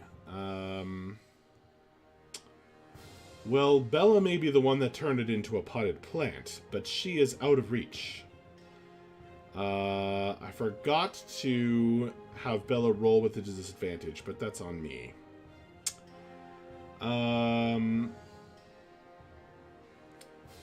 It is going to... well, the last one to attack it was Bref, so it's going to turn and attack Bref With advantage because Breath is averting his eyes. So, because this is just going to be easier for me, I'm just going to go over here. Oh, that's a big roll. 23 total to hit Breath. Just barely. Yeah. The bite, the jaws that can crunch stone snap home around your waist, dealing 9 points of piercing damage, and the poison is injected into you, dealing 10 poison damage. Ouch. There's an awful wet crunch as that attack resolves. Mavra's turn. Okay, still averting my eyes. Okay. I'm gonna hope my hammer connects this time. All right. Oh, man. You did so well against the scorpions. But unfortunately, your hammer turns aside as you look away while you strike, and hits at an angle, not imparting its full kinetic force to the basilisk's side. Mavra, I think your turn is over, so Bella, you are up. All right. I'm gonna try and shoot this thing again. All right. You are going to have a hard time because there are people in the way. Do I have disadvantage? Or can you... It will have a higher AC. Okay. You would have disadvantage if you're averting your eyes, which you are. Yes, I am doing that. Okay, so you would have disadvantage, and it'll have a higher AC because you're shooting through friends. Well, I'm just going to have to deal with that for right now. Unfortunately, you will not connect. Okay. Was that a Empire of Ebb arrow? Yeah, it was. Because it didn't connect, will I be able to retrieve it? Possibly? Let's find out. No. This arrow will need to be marked off. It snaps in half. Alright. Equitus, your turn. Alright, Equitus is still averting his eyes. Gonna stay where he is. Brandish the crystal, the deep crimson crystal at the basilisk while he's with his head turned. And a spray of poison will come out. And you'll need to make a DC 13 con save. I got a 12. All right, 2 points of poison. 3 with the gauge. Points of poison damage. All right. Is that the end of your turn? No, I'm going to move back some. You will I'm going to move. Oh, yes, you're right. Thank you for saying that. Then no, I'm just going to stay where I am. Akiri, it's your turn.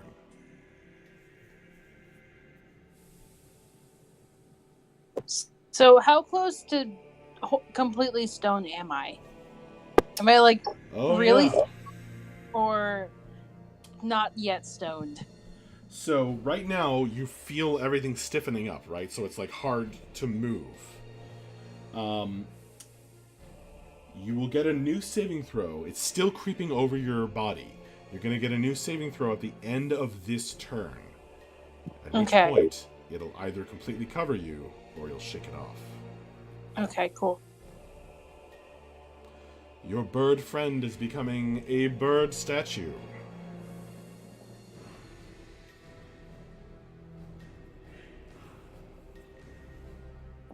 Okay, I'm thinking.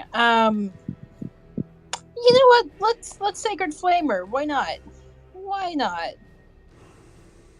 When in doubt, Sacred Flame.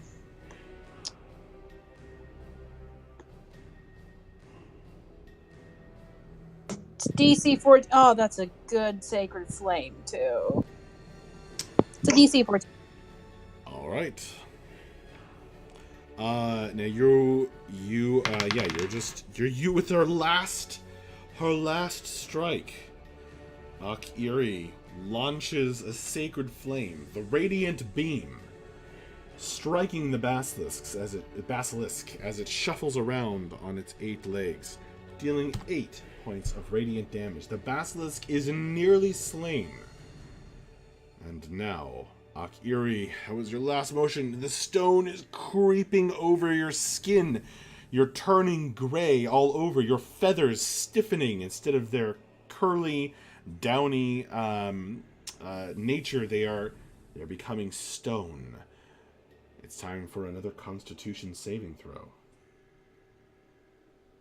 It's a 14. It's pretty good.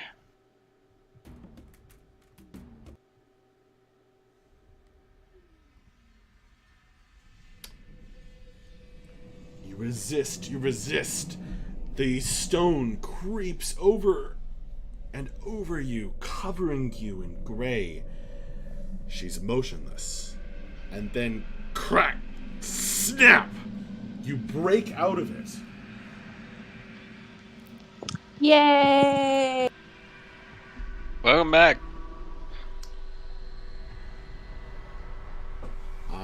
She shakes it off. Bits of stone falling from around her body and just turning into dust. You've broken the magic of the basilisk's gaze.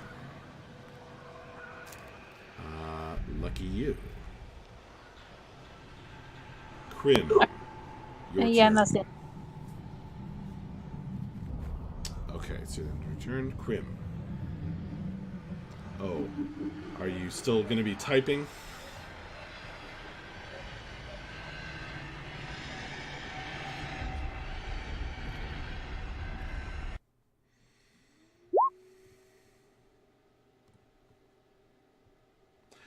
Firebolt incoming. All right. So, without looking, Krim is trying to shoot this thing with fire.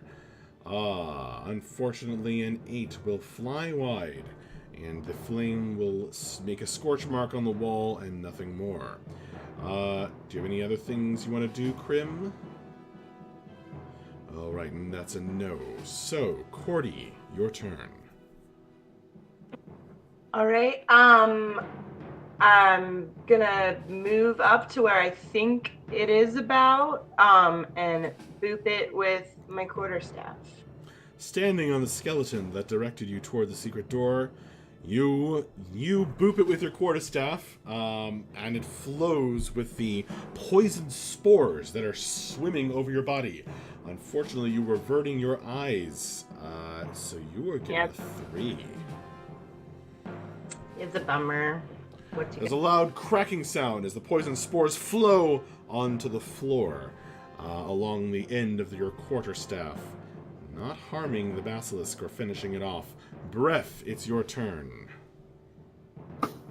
Well, I'm really hoping this thing decides not to live too much longer, and I'm just gonna go ahead and avert my eyes and attack it. All right then. Oh, sorry. This is the first one, a 15. Are you sure it's not double ones? I feel like it might have been double ones. Roll 20, punish me for looking twice. Or rewarded you if you used up your ones. Okay. That will hit home. No need to roll damage because, well, an 11 will certainly do it. Would you like to describe how Breath slays this thing?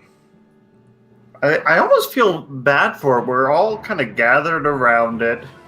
Just saw its eggs break. But even so, this thing is clearly trying to kill us, and I have no time for that. So I raise my maul over my head and just and collapse its skull. Nothing lives that you've met with a collapsed skull, and it lies there dead, and all the eggs destroyed that you found. The basilisks are officially no more.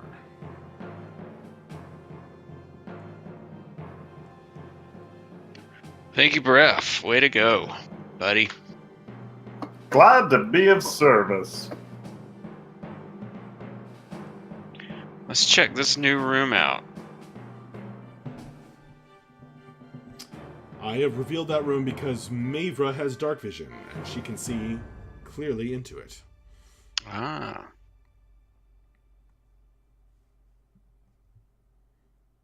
Then I will kind of peek around here and see what's going on. What does this look like? It looks like a plinth, carved with little channels in it. A complicated, twisting knot of carving. Okay. I'm gonna move up a little closer and get a closer look at it. It's a low, reddish piece of stone. Quite beautiful. Beautifully carved, really. It's covered in dust, though.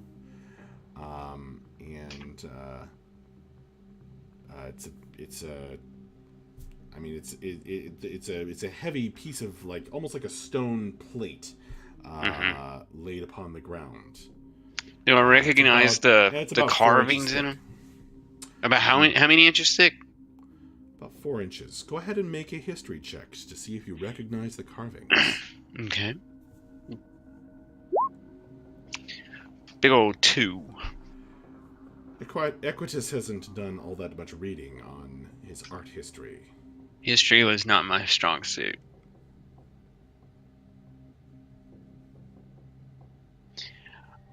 Alright, well, guys, there's a plinth over here. I'm not really sure what it's for or anything, but hey, look, plinth. For all your plinth needs. Now, I do want to see what this is.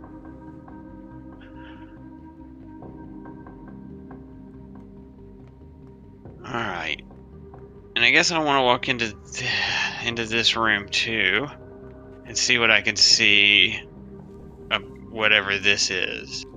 By the way, you just moved your character over a wall. I just want to be clear that that's a wall there.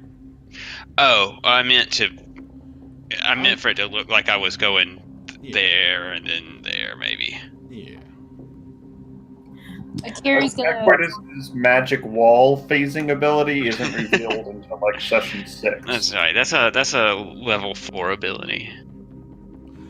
This is a fountain. The spattering of water sound fills the air as you enter the room. In the middle of it, of the fountain, there is a statue of a small, winged, childlike creature wearing a crown of flowers and holding a big, leaf-shaped bowl in stone that adds to the fountain's effect. Can I join him up in there? Certainly.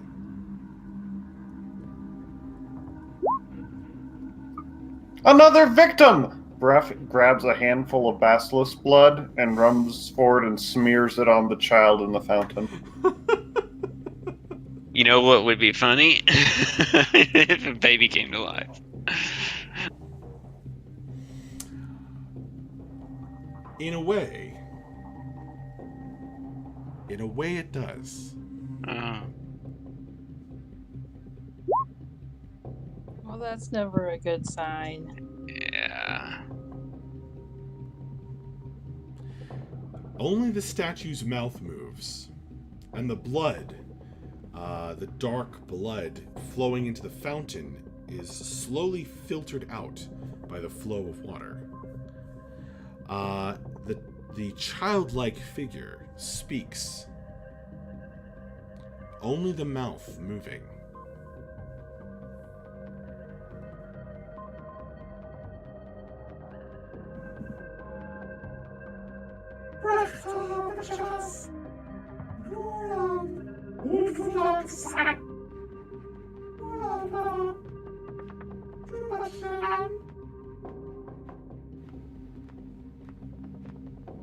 I don't think I'm sorry, I don't speak baby. That is deeply unsettling. That voice Yeah, is that's absolutely yuck. terrible. Yuck. Let's leave. Let's get out of this room. I seem to have missed something terrible. Yeah, there's a talking baby statue. DM, do that voice again. She needs to understand how truly terrifying what you just did to us.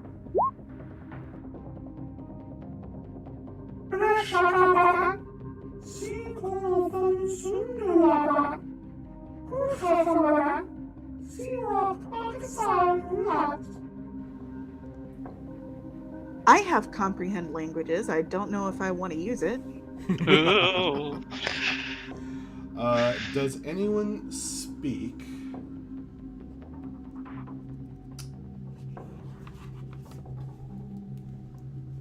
Celestial? No. Nobody in the universe. Okay.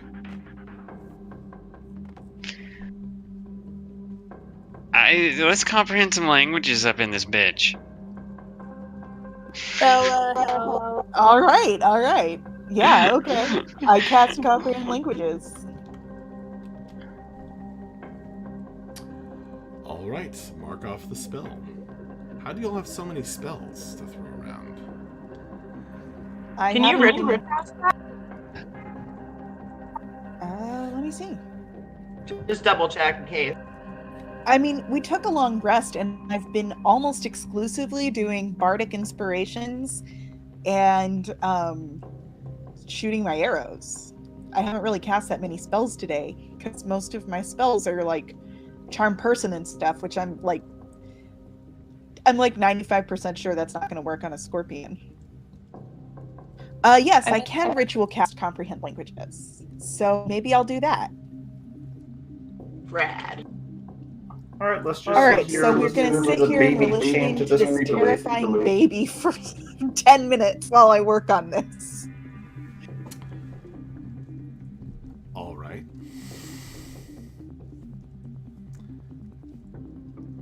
So you are slowly casting comprehend languages, chanting your ritual chant, or playing your ritual bagpipe.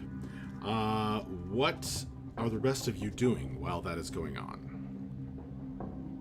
Watching her, like, very, not really expectantly, just, like, kind of curiously, like, what? If someone can lend me the light femur, I might walk back to the hand and lay my hand on it. Okay, I'll come with you, Braf, real quick, because I could also use some. So we're gonna make it a short field trip to the hand. Okay, so you guys take the light bone, leaving everyone else in darkness? Yep. Because neither of us have night vision. I can see. So do we want to, like, leave the light bone here and then just let Equitas lead us around? You guys have torches. I feel like I don't usually step in and say, like, something as the DM. But I was just about to say that. Like, are used to seeing by the light of torches. Like, you don't have to see by the light of a glowing bone. We've been spoiled by the light femur. I like the. Well, it's a good thing you have Crim around. The temperature of it, doesn't wash me out. Yeah, Cordy can just light like fires as a cantrip, so we can also we can make that happen very easily. Okay, so we grab a torch and leave the light femur here and make our way to the hand. Sounds good.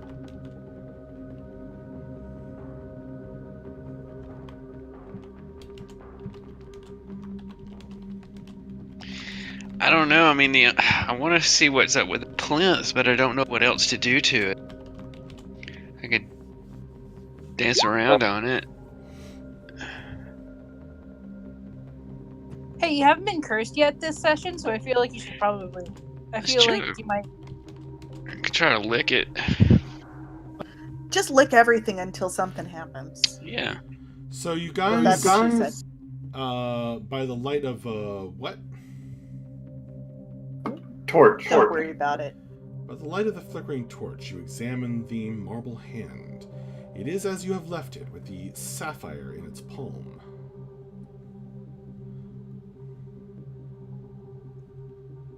I'm gonna touch it.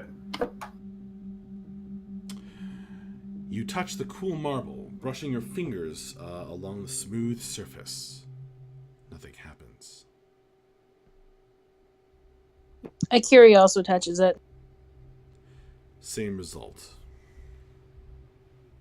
I'm gonna That's weird. touch the sapphire. There's a sort of a distant, very faint magical chime, similar to the one when the scorpion doubled. However, nothing happens. So I'm gonna do the same thing I did earlier and jump up onto the stone and jump up onto the hand and hold the sapphire in my lap and see if that.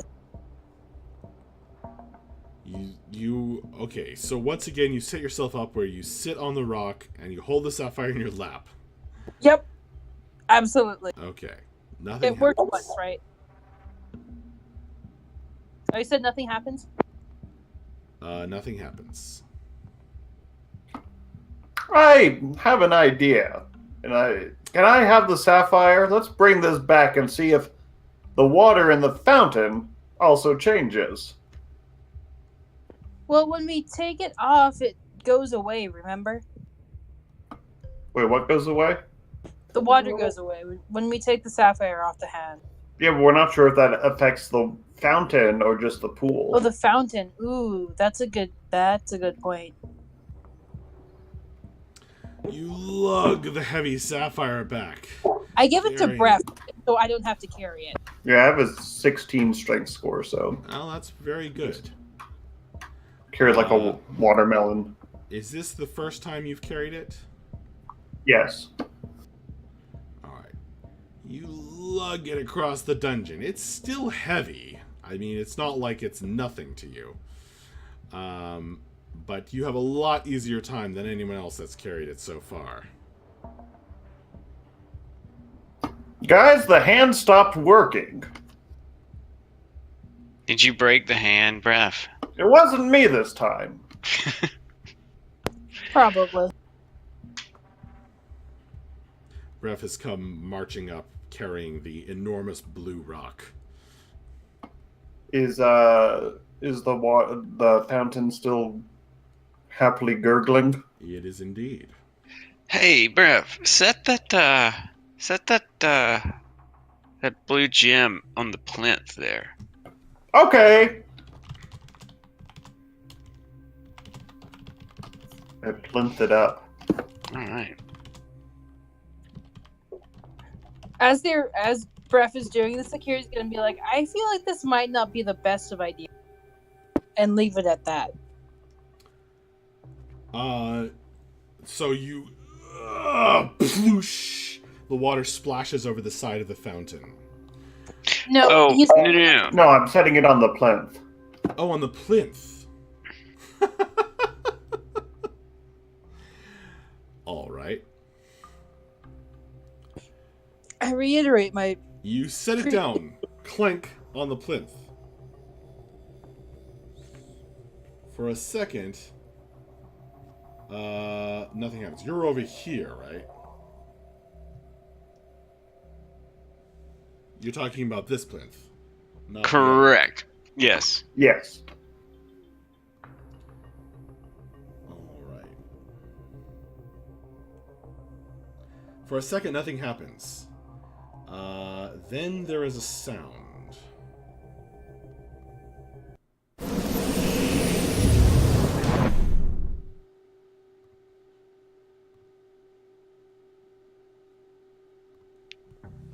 I feel like that was The weird. blue gem, the blue sapphire, vanishes.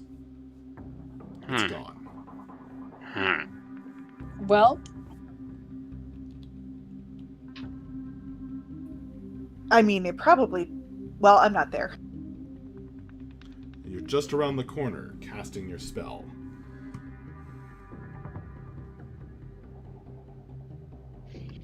Did you lose the gem, Breath? Bref, I need you to roll a D100 for me. Oh no.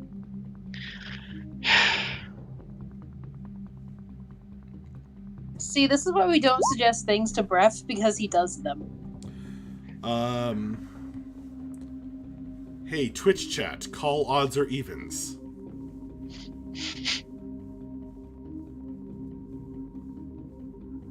Alright. So now if it goes bad, it's on the Twitch chat, you guys. That's But right. it's not Brev, it's the Twitch chat. It's all the Twitch chat's fault. Thanks, Twitch chat. Okay. The blue sapphire has disappeared. Lugging that all across took up the time of 2 of you. Unless somebody wants to jump in and say they do something, I'm going to have 10 minutes pass and the ritual will complete. Going once, going twice. Okay. The ritual completes. You can now comprehend the literal meaning of anything anyone says in any language in your presence, Bella. Well, I'm going to use it to try and talk to the terrifying baby stat. Alright, should I move your character over to the fountain? Please do, thank you. You stand before the fountain. The small, childlike figure with wings and a flowery daisy chain crown is standing there in the midst of this flowing fountain.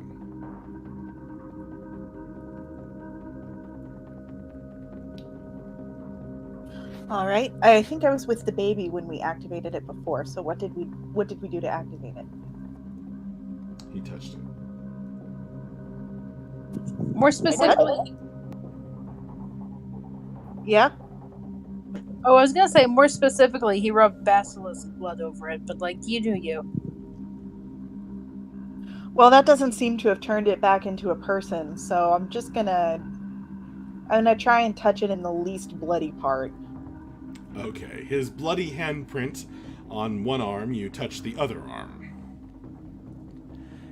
Once again, the mouth of the stone statue animates, and it speaks in Celestial, which only you understand.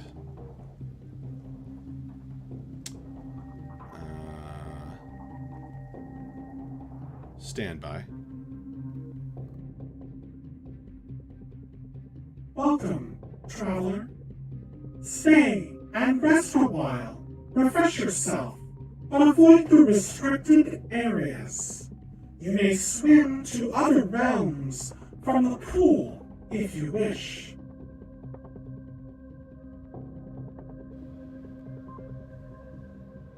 Shit, you guys, we're in Narnia. Huh. I bet we're gonna wish we had that gem back. I communicate this to everybody. That is very interesting. Well, who wants to go for a swim? What does I don't think there's gonna be anything in the pool. Because the gem is not in the hand. So Akiri is gonna straight up jump into the pool. Oh, you mean the pool? Okay, you Wait. land Like on the the fa- hard sorry. flagstone floor. Sorry, I meant Crunch. It's Sorry, I empty meant of the fountain, any but that's liquid. I meant the fountain, but that's funny. Oh, the fountain. Okay. You jump in the fountain, which is full of cool, clear water. I mean, I was gonna try and drink it, but okay. Well, now it'll taste like bird, at least until it filters out. I have no desire to drink it anymore. She's just like, come on in, guys, it's fantastic. She really loves the water. I I don't think we've really known each other long enough for me to, co-swim with you. I'm just gonna give you this look like, what? Why not? Did we establish for sure whether or not you're wearing pants? Yes, she is. Okay, but still. According to her official art. Like the basilisk blood, the fountain eventually filters out any contaminants. The dust from your feet. From It's your just taloned feather dust.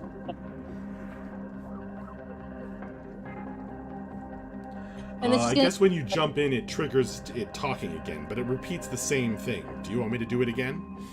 No, please. No, no, thanks. that's okay. I think we got it.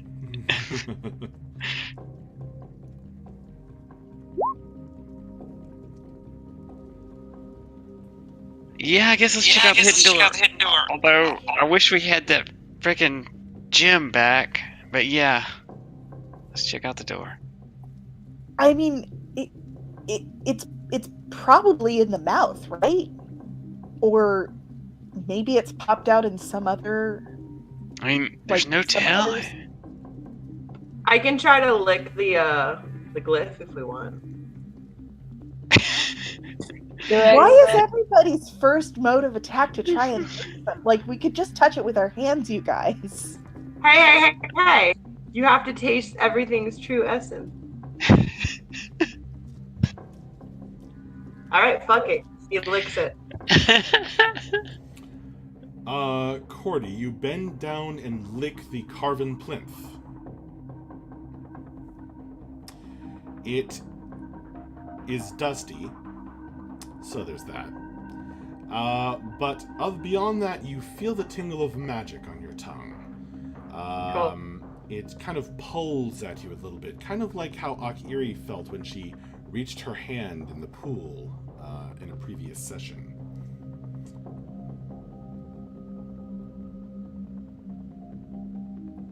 Weird. You feel as though if you were to rest yourself upon it, stand perhaps upon the plinth for any length of time, it might activate. I'm gonna get up on the plinth. We're just gonna go off the rails. Oh no. What else is new? Trash Druid's here, man. To keep it fun. Trash Druid was here. Guys? Cordy. I need everybody to act in rounds. Oh. Okay. So you're going to... We don't need to roll initiative right now, but anyone who jumps in, let's just go down the line, unless somebody wants to do something before somebody else. You know what? Maybe we had better roll initiative. Because this is going to get confusing immediately otherwise.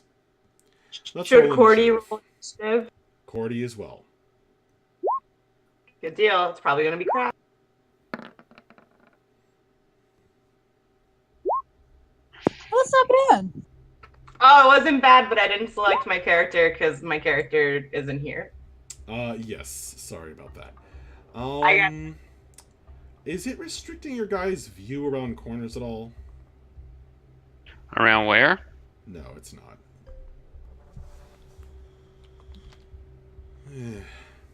Never mind. I wish there was some way to give Cordy a view without giving you all of you. Okay, players. Do not scroll down further than the room where you fought the basilisk just now, for a moment. Okay. Except for Cordy. Fair enough. So that I can let her see what's going on, and all of you will not be able to. Now, Cordy, you can see in the dark, correct? Yes, I have dark vision. I am a wood elf.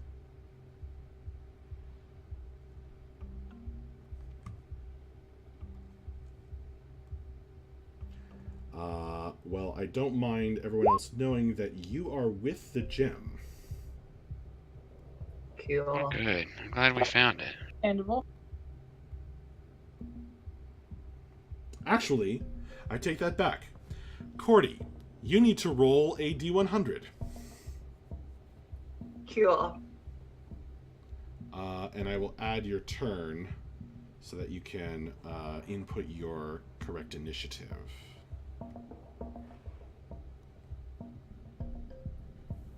$81. All right, you are indeed, based on the choice that Twitch chat made earlier. Thanks, Brandon Grimslag. You are indeed with the gem. Am I supposed to be seeing something? No. Wait. Okay, so everybody, Okay. all the other players, you do not look below the room with the basilisk, right? Okay. Right. Right. The room where you fought the basilisk. Okay, so Cordy, I am revealing part of the map. Unfortunately, I can't reveal it per player without a lot of fancy stuff that we can't do right now.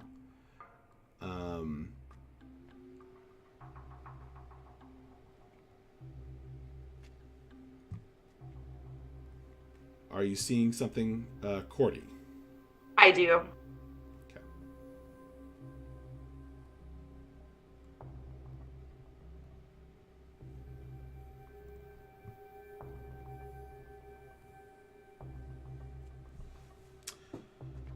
Stand by.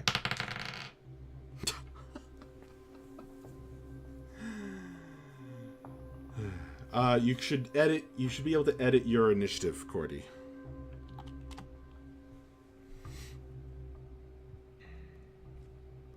Thank you. Done. All right.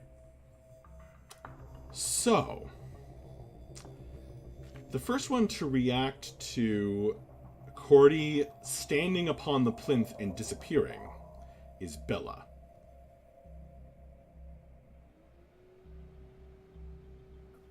Bella just heaves this big sigh and says, well, I guess we're doing this again. And she heads over to the plinth and jumps on it.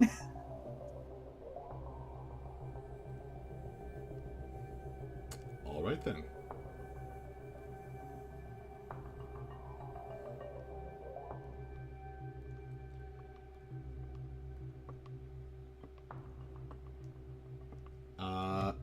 There's another magical noise of teleporting. I just don't want to go click it right now. And Bella disappears. Roll a D100, Bella. Here's hoping.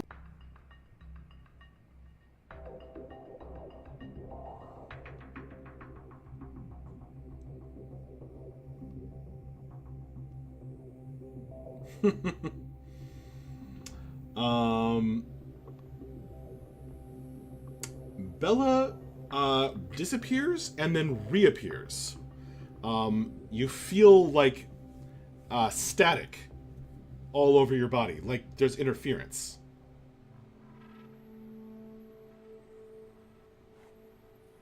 Okay.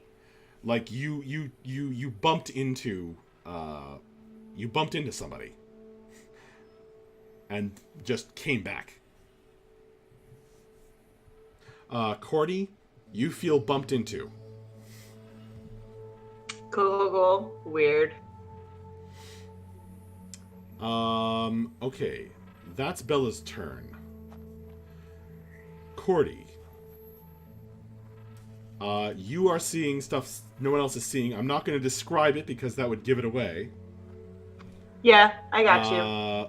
What do you do? Okay. Okay, I'm trying to think of how to do this. Okay, so I'm gonna move down. Can I? I'm trying to do this without like giving away what's in the room, I guess. Yes. Can I perceive if the room is hostile? that the things in the room are hostile. Oh, yes. Okay. Very much so. Cool. All right. So then in that case, 1 second. Sorry. Just got weird. Yes, things are weird. All right. I'm going to cast Chill Touch. Okay.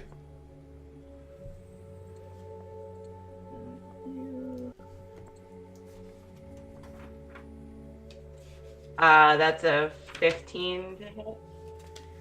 The necrotic hand flies from your hand toward your target. You got a 15 to hit. Yes.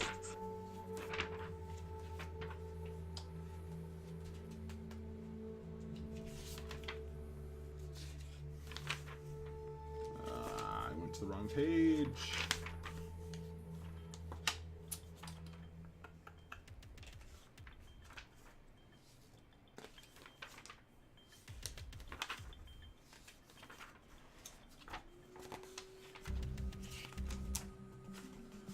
Wrong page. There we go. Okay.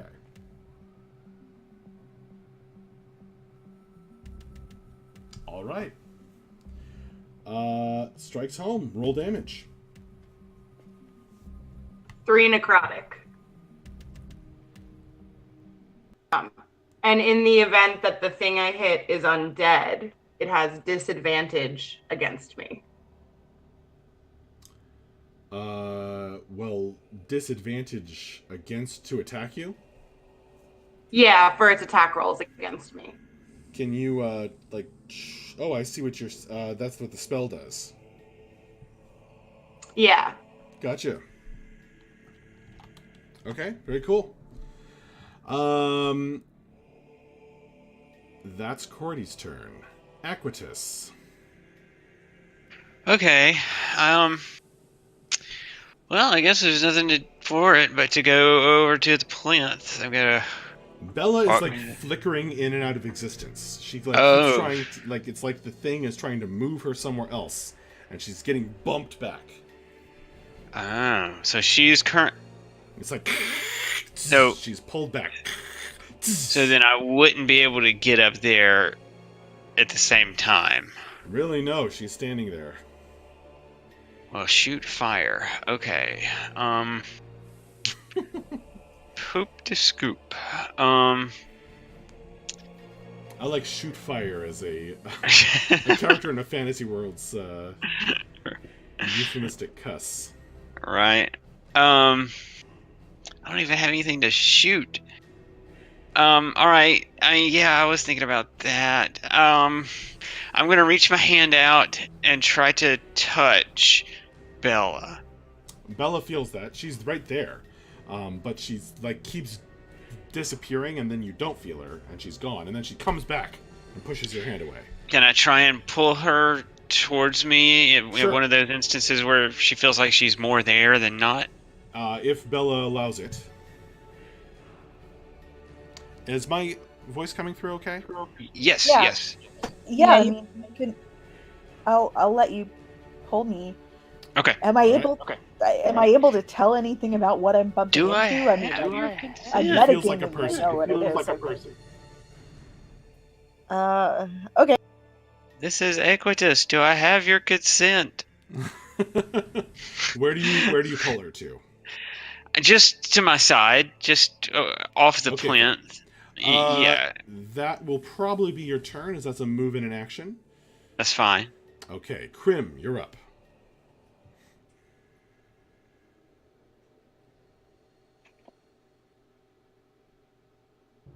Ah, yes, Haley has to type.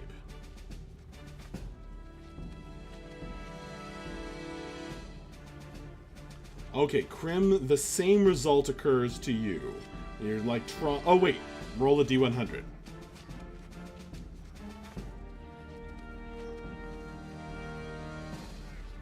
Everybody's crowding around this plinth. Nope, the same result occurs to you. You are trying, it's like it's trying to pull you through a hole, and then you're getting pushed back by bumping into something. It's very strange.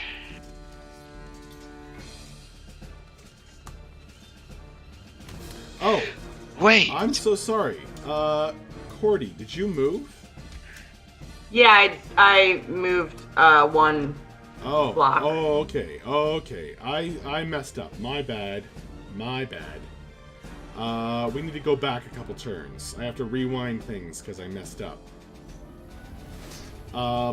Bella finally goes through. Ah. Oh no! Cordy's turn. So Bella, you can now look below that room. Then Equitus, you still have an action, or you got on the teleporter, right?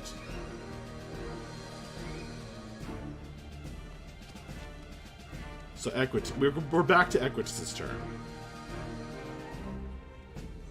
Okay. Alright,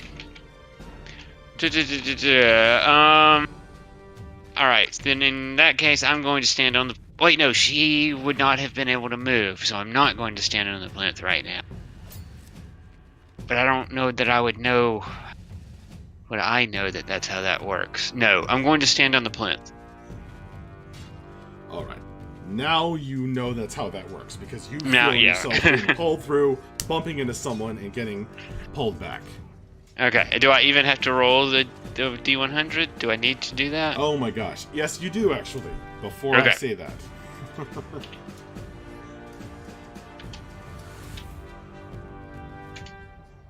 $40.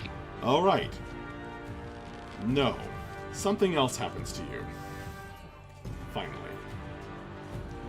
Equitus disappears. For anyone looking in, anyone over there.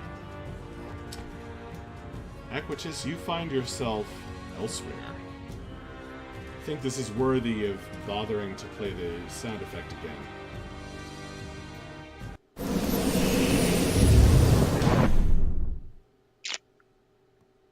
Okay.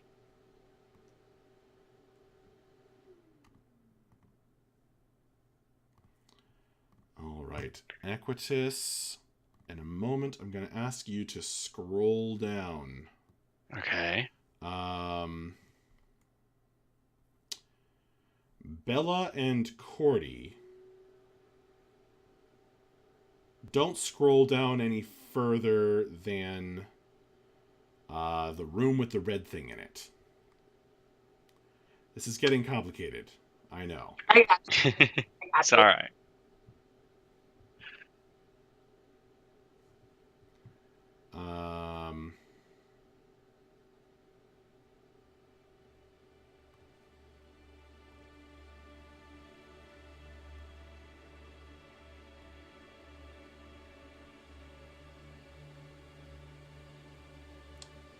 Equitus, you can scroll down.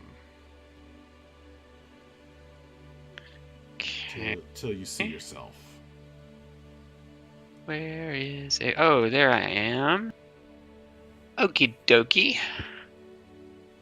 Okie dokie. Okie dokie. Okie dokie. Can I move? Do I have any movement? You just moved onto the plinth. Right. It took me from going from this square here to the plinth. I think that would use up the rest of that move, but if you wanted to Okay. dash, you could move.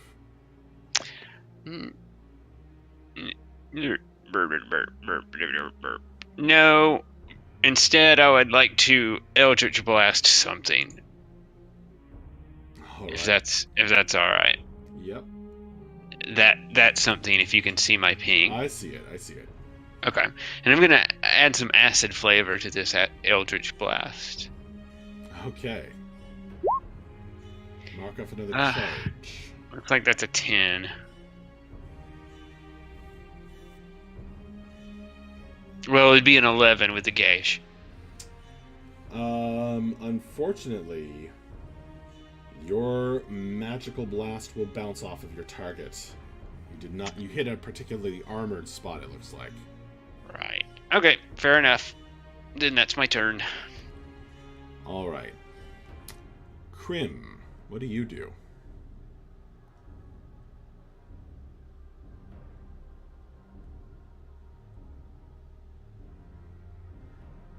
Okay, Krim is going to stand on the plinth. Roll a d100. Hmm.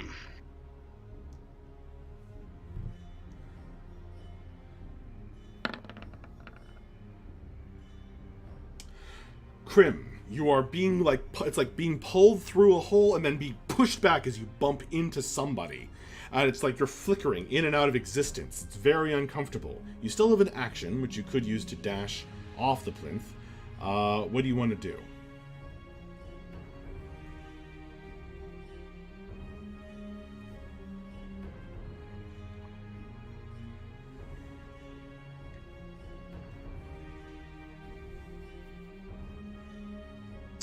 You'll get off. All right, so move somewhere else.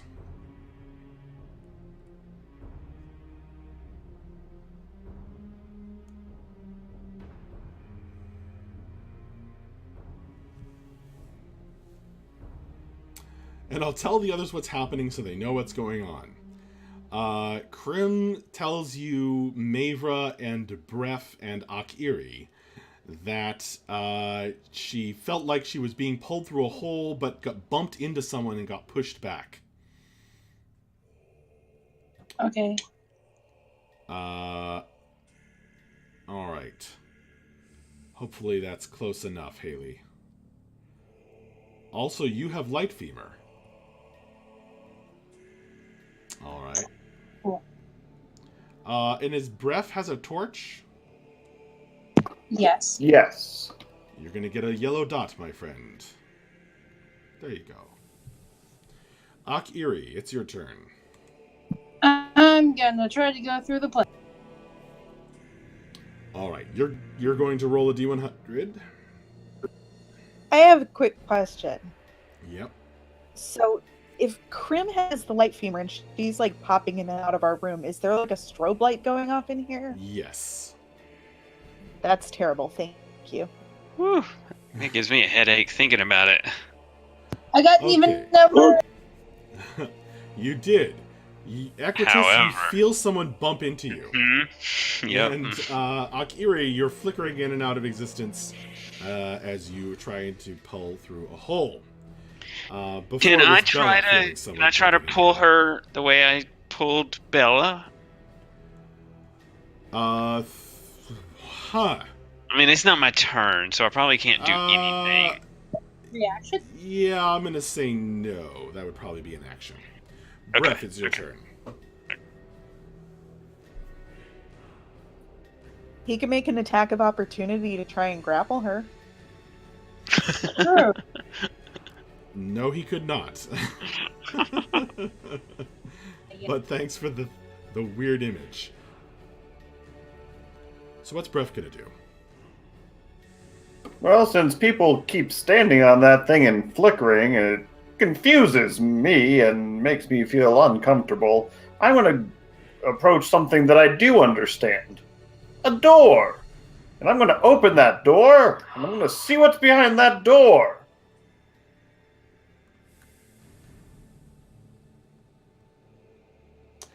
In the flickering light of your torch, which Cordy and Bella, you can see the light of his torch coming through. You can now scroll down below that room, Bref. And I guess everybody can at this point. Yeah, you know what? Screw it. I'm tired of dealing with that. Everyone can scroll anywhere now.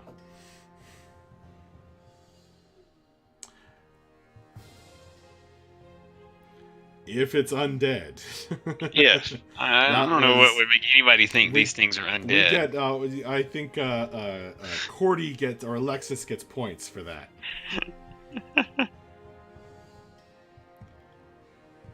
Gotta cover all the bases. That's right. What is going So on? I'm gonna, since I don't see my friends, I'm gonna. I imagine I still have movement left. Yes. I I don't know gonna how far you step- moved. mean, I was right here next to the Okay. door. So Okay. Opening the And door I- is an I object can't- interaction, which you get a free one. yeah. Oh, I get a free one. You get one free one each turn. Okay, I can't move through walls, so I Oh, I'll move you. Okay, thank you. So I'm gonna be like, oh, here are my friends, and I'm gonna come in here and be like, oh crap, this guy doesn't look friendly. Neither does this guy.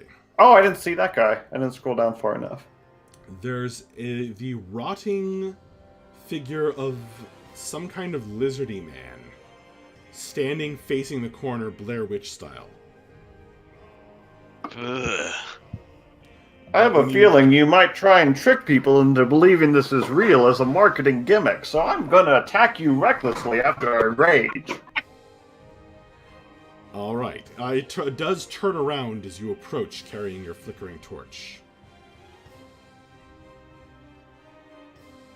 Yes. That'll be an 18. That is a hit. Roll damage. Oh, That yeah. is a 16. Wow. Well, your blow is very mighty. That is a max roll for my weapon. Yeah, it is. Unfortunately, this thing's rubbery, rotting flesh. Oh.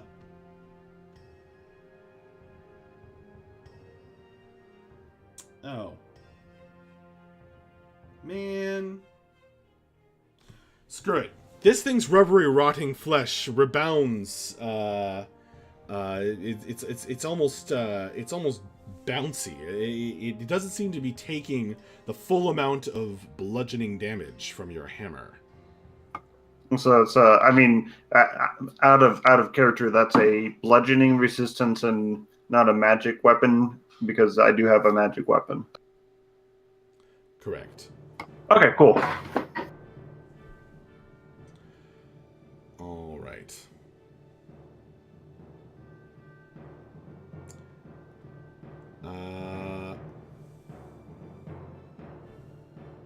Okay.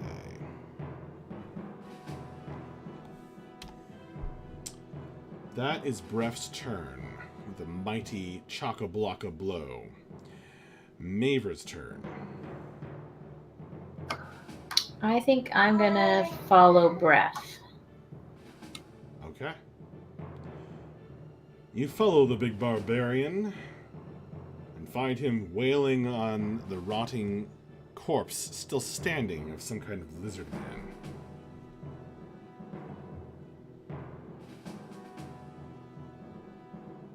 I can't go through the door. Oh, yeah. That's really silly. Let me move you. Oh, or I'll just stretch you out. How about that? That's not right.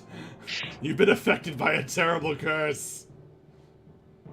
Okay. She's gargantuan size There now. you go.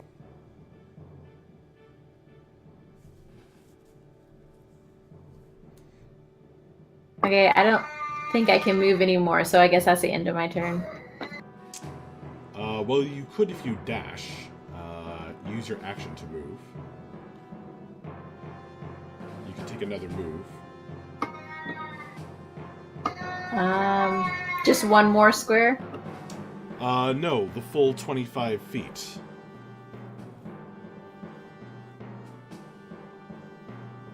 But then you wouldn't be able to attack it. Basically, you'd be setting up for the next round. You'd be moving closer for next time. You can dash as an action. Which lets you move again. Okay, how about right there? You certainly can. I assume you're moving around the open pit with spikes in it. What was that? I assume you're moving around the open pit in the middle of the room with spikes in it? Oh, yes, I moved around it. Okay. I didn't go through it. Just checking. Down in it is some kind of struggling thing. Oh, no. Ooh. Oof. That fellow, way down there, slightly impaled on the spikes. Looks to Poor be feller. a rotting figure as well.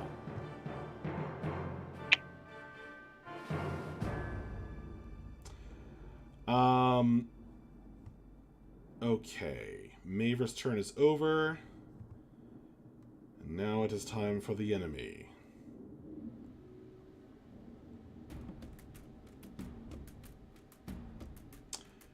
Okay. Where do we even start? You guys did not really engage with this in the way I expected, I have to admit. But that's fine. That's fine. I like to find our back doors. The Rattlebones looks over from the wall where it had hidden itself and finds you on the wrong side of it. It is going to fire its crossbow right at you.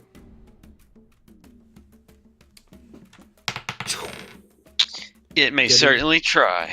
A 17 to hit. And it will certainly do it. But I'm also going to cast...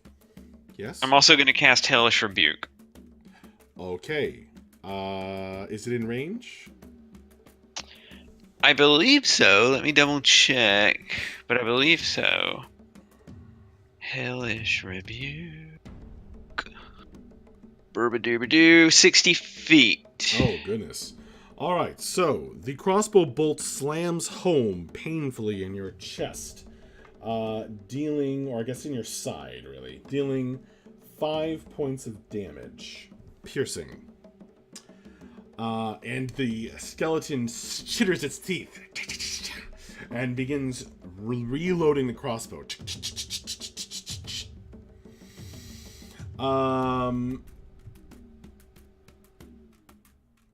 Okay. Cordy. Don't forget his dex save for the Hellish Rebuke. Right. Hellish Rebuke. DC he makes a dexterity save. His total will be 8. He fails. 8 points. 8 points of damage. Which does quite a lot. A lot of these bones are now blackened and charred. He's not actually doing all that well. Nice. From the Hellfire.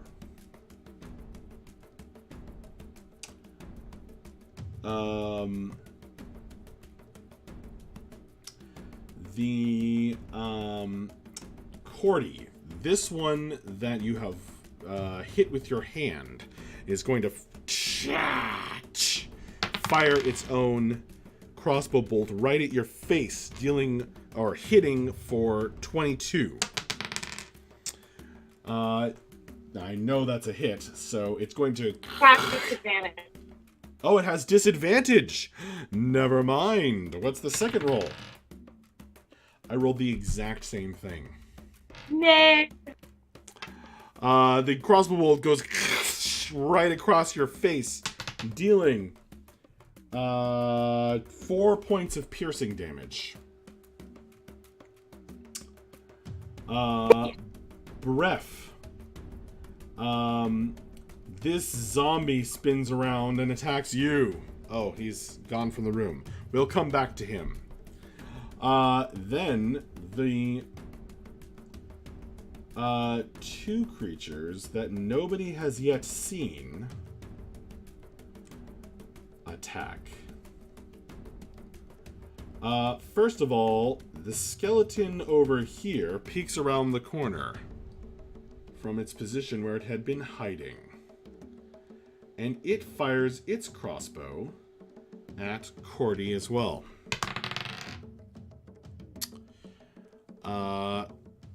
That is unfortunately a natural 20. Word. The crossbow bolt, this time unexpectedly shot from around the corner slams into your neck, puncturing you and remaining there, dealing a total of 8 points of damage.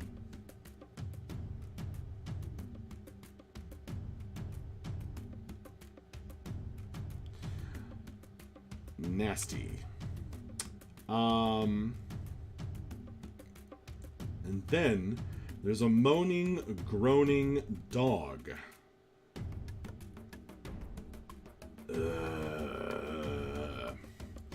Hey, chat. Hey, Twitch chat. Choose up or down.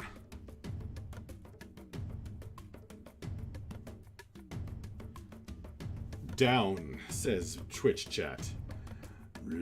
Hopping over this pit full of snakes, the clearly undead dog runs up to you and tries to bite you, Aquitus. Goody. Bits of its rotting flesh falling off. As it does so, it gets a 14 to hit. That's exactly my armor class. Then it will hit. Yep. It tries to savage you with its jaws. You can feel the teeth loosening in its mouth, but doing no less damage for all of that. It does 6 points of damage to you. Ouch. Okay. That hurt real bad, and I have a feeling us being separated like this is going to be very bad. Okay, I think that's... Oh, no, Bref. Is Bref back? No, Bref is still gone, dealing with Childers. We don't know how Bref is doing. Well, I'll roll it and we'll tell him when he gets back. The zombie in front of him gets a 12 to hit him, which I know is a miss. So, nothing happens to Bref. Bella, it's your turn. Alrighty.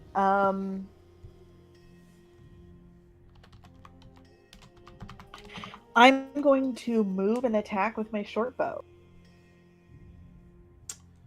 Okay.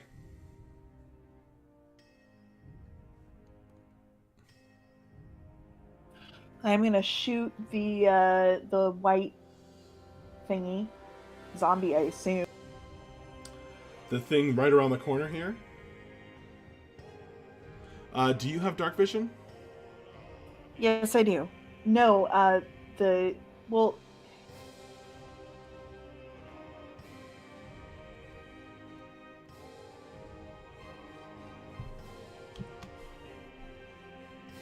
Oh, you're shooting this guy. That's a guy, right? That's not a statue? Yes. He just shot Cordy in the face. Yeah, that's what I thought. No, I'm shooting that. Alright. Are you using a special arrow? Sure. Alright.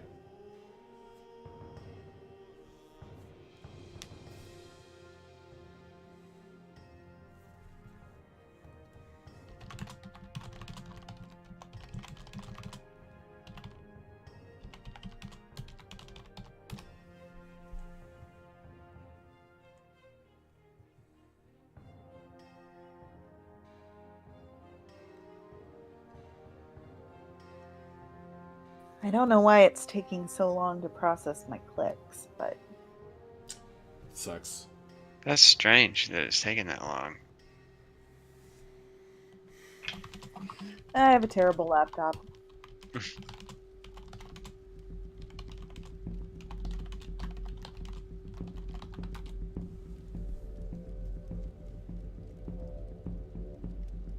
Do you want me to roll it instead, or...? Yeah, if it still hasn't popped up, then maybe you should. Okay. Well, there it is. There it is. All that waiting for an 8. Yeah, Unfortunate. amazing. Unfortunately, that will strike the thing's armor, and the skeleton will chitter its teeth at you, but take no damage. Mark off another. All right, well, one that's of my turn. those. Mark off another one of those arrows. Cordy, your turn. All right, Cordy's pretty hurt, so she's gonna rep some Hufflepuff pride and wild shape into a giant badger. Oh, Hufflepuff pride, I love it. Let me see if I have a badger.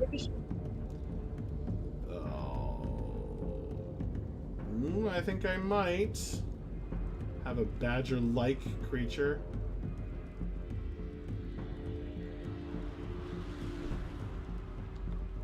Ah, I just deleted it.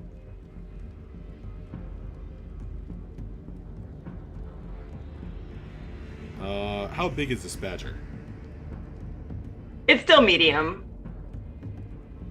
in terms of like sizing, but it's just called a giant badger. I mean, that's giant. It's a pretty big badger. I'm going to give you control of it. There you go. You now have control of the badger. Excellent. I'm just gonna snarl at it because that's my turn. Alright. The badger snarls. Equitus. Okay. That's the dog that just bit me, right? Let me look. I wasn't looking for your page. Oh, my bad. Right in front of me here? Yes. That's the Okay. undead, the rotting dog. Right. With its loose, scraggly teeth. Remember, I hate dogs. Man, I'm so hurt. Do I have... I don't have a potion or anything. I'm going to die, guys. Alright. Move, I can jump into where and jump in right in next to you. Well... Okay. Alright.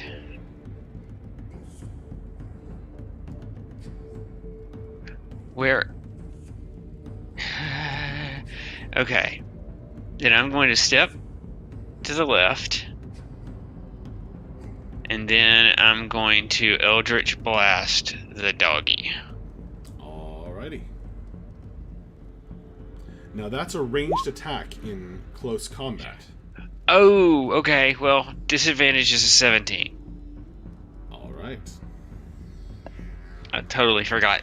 So that's my bad anyway. You're gonna hit it, and you are gonna rip it up. Nice.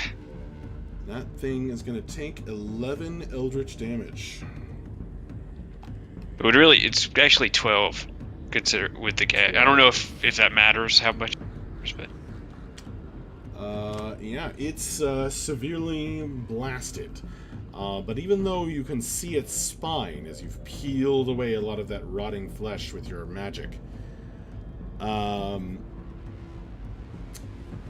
it's still coming at you. Bring it on, pupper. Equitus, I think that's the end of your turn, so Crim. Yep. Oh, and then don't I like phase in on his turn or something? Yes, because he just moved. Right. Yeah. I stepped off the plinth. So Akiri, before Crim does anything, you need to roll a d1. No, you. What did you roll? Did you roll odd or even? I rolled even. Right. So you appear next to Equitus, who is looking very badly hurt. Okay, I'll see what I can do. That sounded so desultory.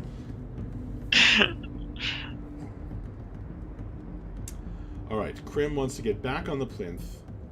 Roll a d100, Crim.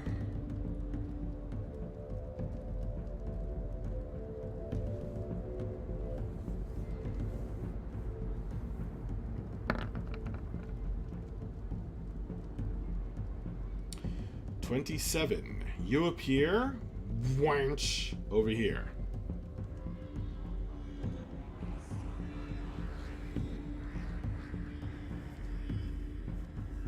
All right.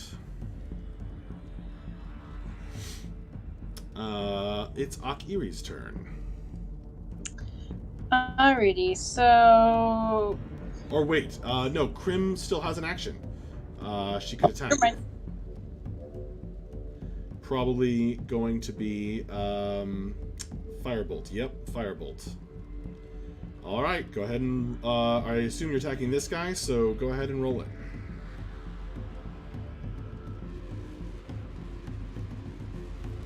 We are managing without using your mic pretty well, I think.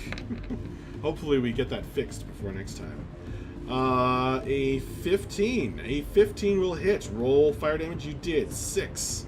All right, that blasts this guy pretty good. He is looking on his last bones. Akiri, it's your turn.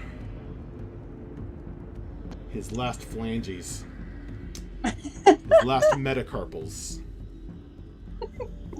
Alright, so cure wounds on poor Equitasso. Okay. Thank you.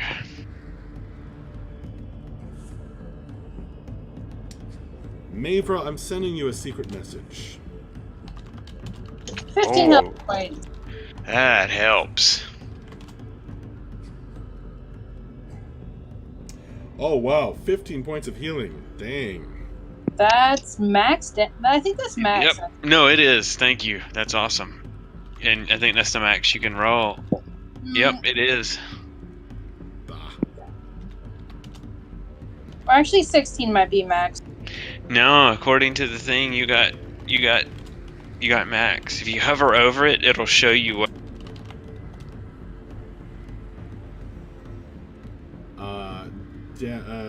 Danielle, to whisper is /W and then the person's name, or just GM if you want to whisper to the GM.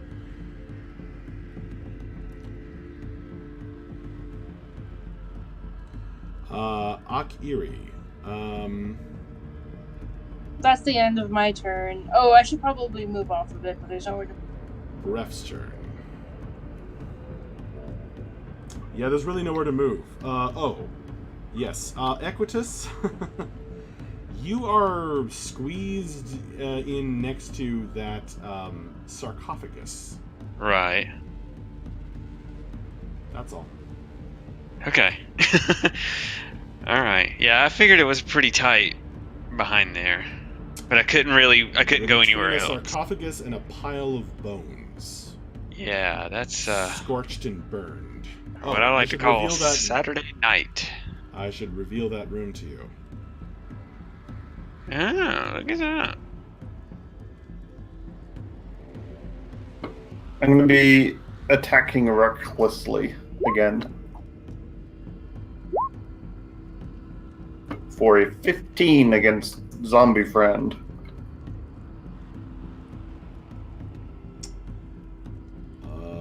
That is a hit. Roll damage. Ooh. Half as much as my already half damage last time. Oh, that's +2, so a total of 10. Oh, okay. I don't much enjoy your company, little lizard zombie friend. Please die again. You crunch on him. It's definitely... Throw him in the pit. He's Throw him definitely in the pit. Trouble. There's not much zombie left. Mavra has mostly been pulped. That would have been a good idea. But I wouldn't have known to do that. Okay, I'm just gonna attack this guy.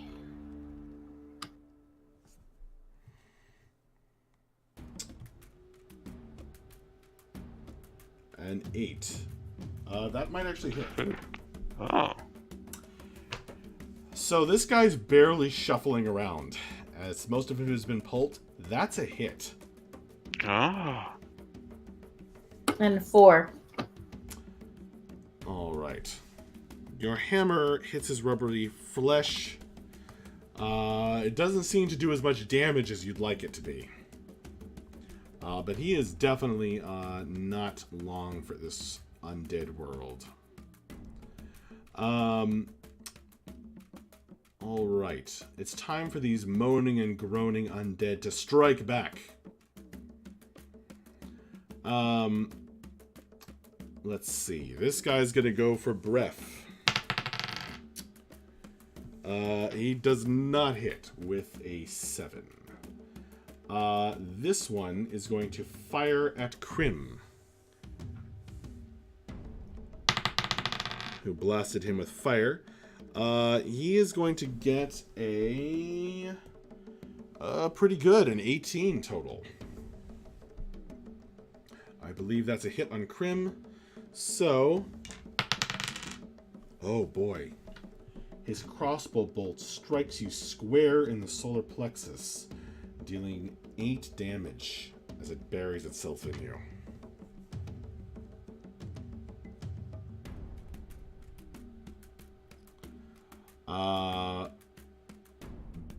But nope, I should not have done that. Bella's getting attacked. Bella, this guy is standing right next to you. Do you you don't have a melee weapon, Bella, so you won't get an attack opportunity as he steps back from you and fires his crossbow right at you.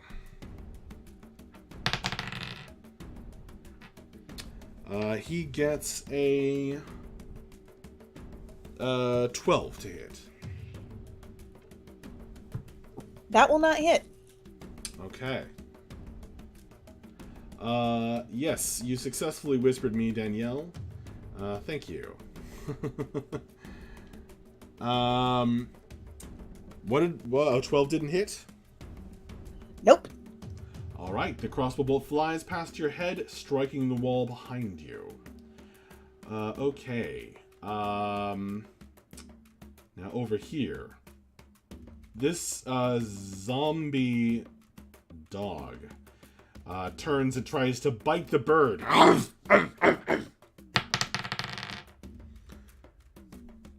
Oh man, there it is, folks.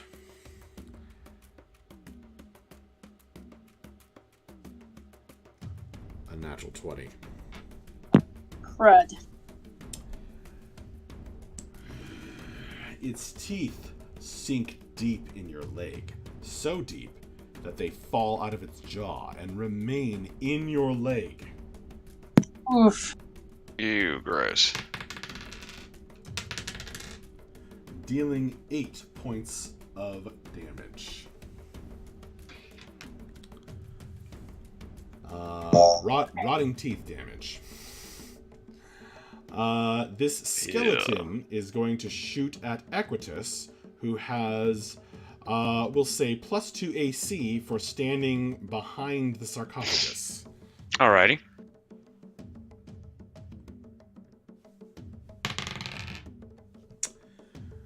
That is a 14 to hit. No, not with the extra AC. Nice. So the arrow bounces off the metal sarcophagus with a ping and flies off harmlessly, doing no damage to you. Mm-hmm. All right, folks. Now, that was exciting and a really fun game. It is just about midnight here, so I think we are going to have to call it. I hate stopping in the middle of combat, especially right before you guys were about to probably get your revenge on all of these undead. But it is top of the round, so it's a good place to stop if you have to stop in the middle. I know it feels very interrupty, but that's the way it is. I hope you guys had as much fun as I did. This was a blast. That was a lot of fun. Yes. Very fun. We had some puzzle solving, we had some exploration, even some role-playing tonight. That's right. That This is a fun dungeon, to be honest with you. This is a crazy one. I like it. Yeah, this is ridiculous. This was ridiculous? Yeah, it is really third or something. fourth session that we were in this stupid dungeon. Yeah. I mean, yeah. But, I mean, I love it. It's not boring. It's not I love it. I love it. Well, M I feels feel- that it's stupid. We've been in it for so long. It has been quite a series of adventures in here. Next I'm sure session is you'll- session 10. Wow. I know it I doesn't feel seem. like. But I was gonna say it doesn't seem like it's been 10 weeks. I know. I'm sure you'll be wrapping up this dungeon soon enough. I feel like I gotta throw in a badger, mushroom, a snake, Snake, something into this weird ass dungeon that we're in at this point. That Right. happened. I mean, that's That pretty happened. much been your experience here. Exactly. You know. It says session 3 on the stream title because it's the third session that we've streamed. Yeah. And actually, I called our first session 0, so today would really be the 10th. This would have been the actual 10th session today. Gotcha. All right, well, good night, stream. I'm going to turn off the stream now. Thank you all so much for joining us. Bye, audience. Goodbye, everybody. Bye-bye. Thanks for Good watching. night. Thank you so much. Until next time.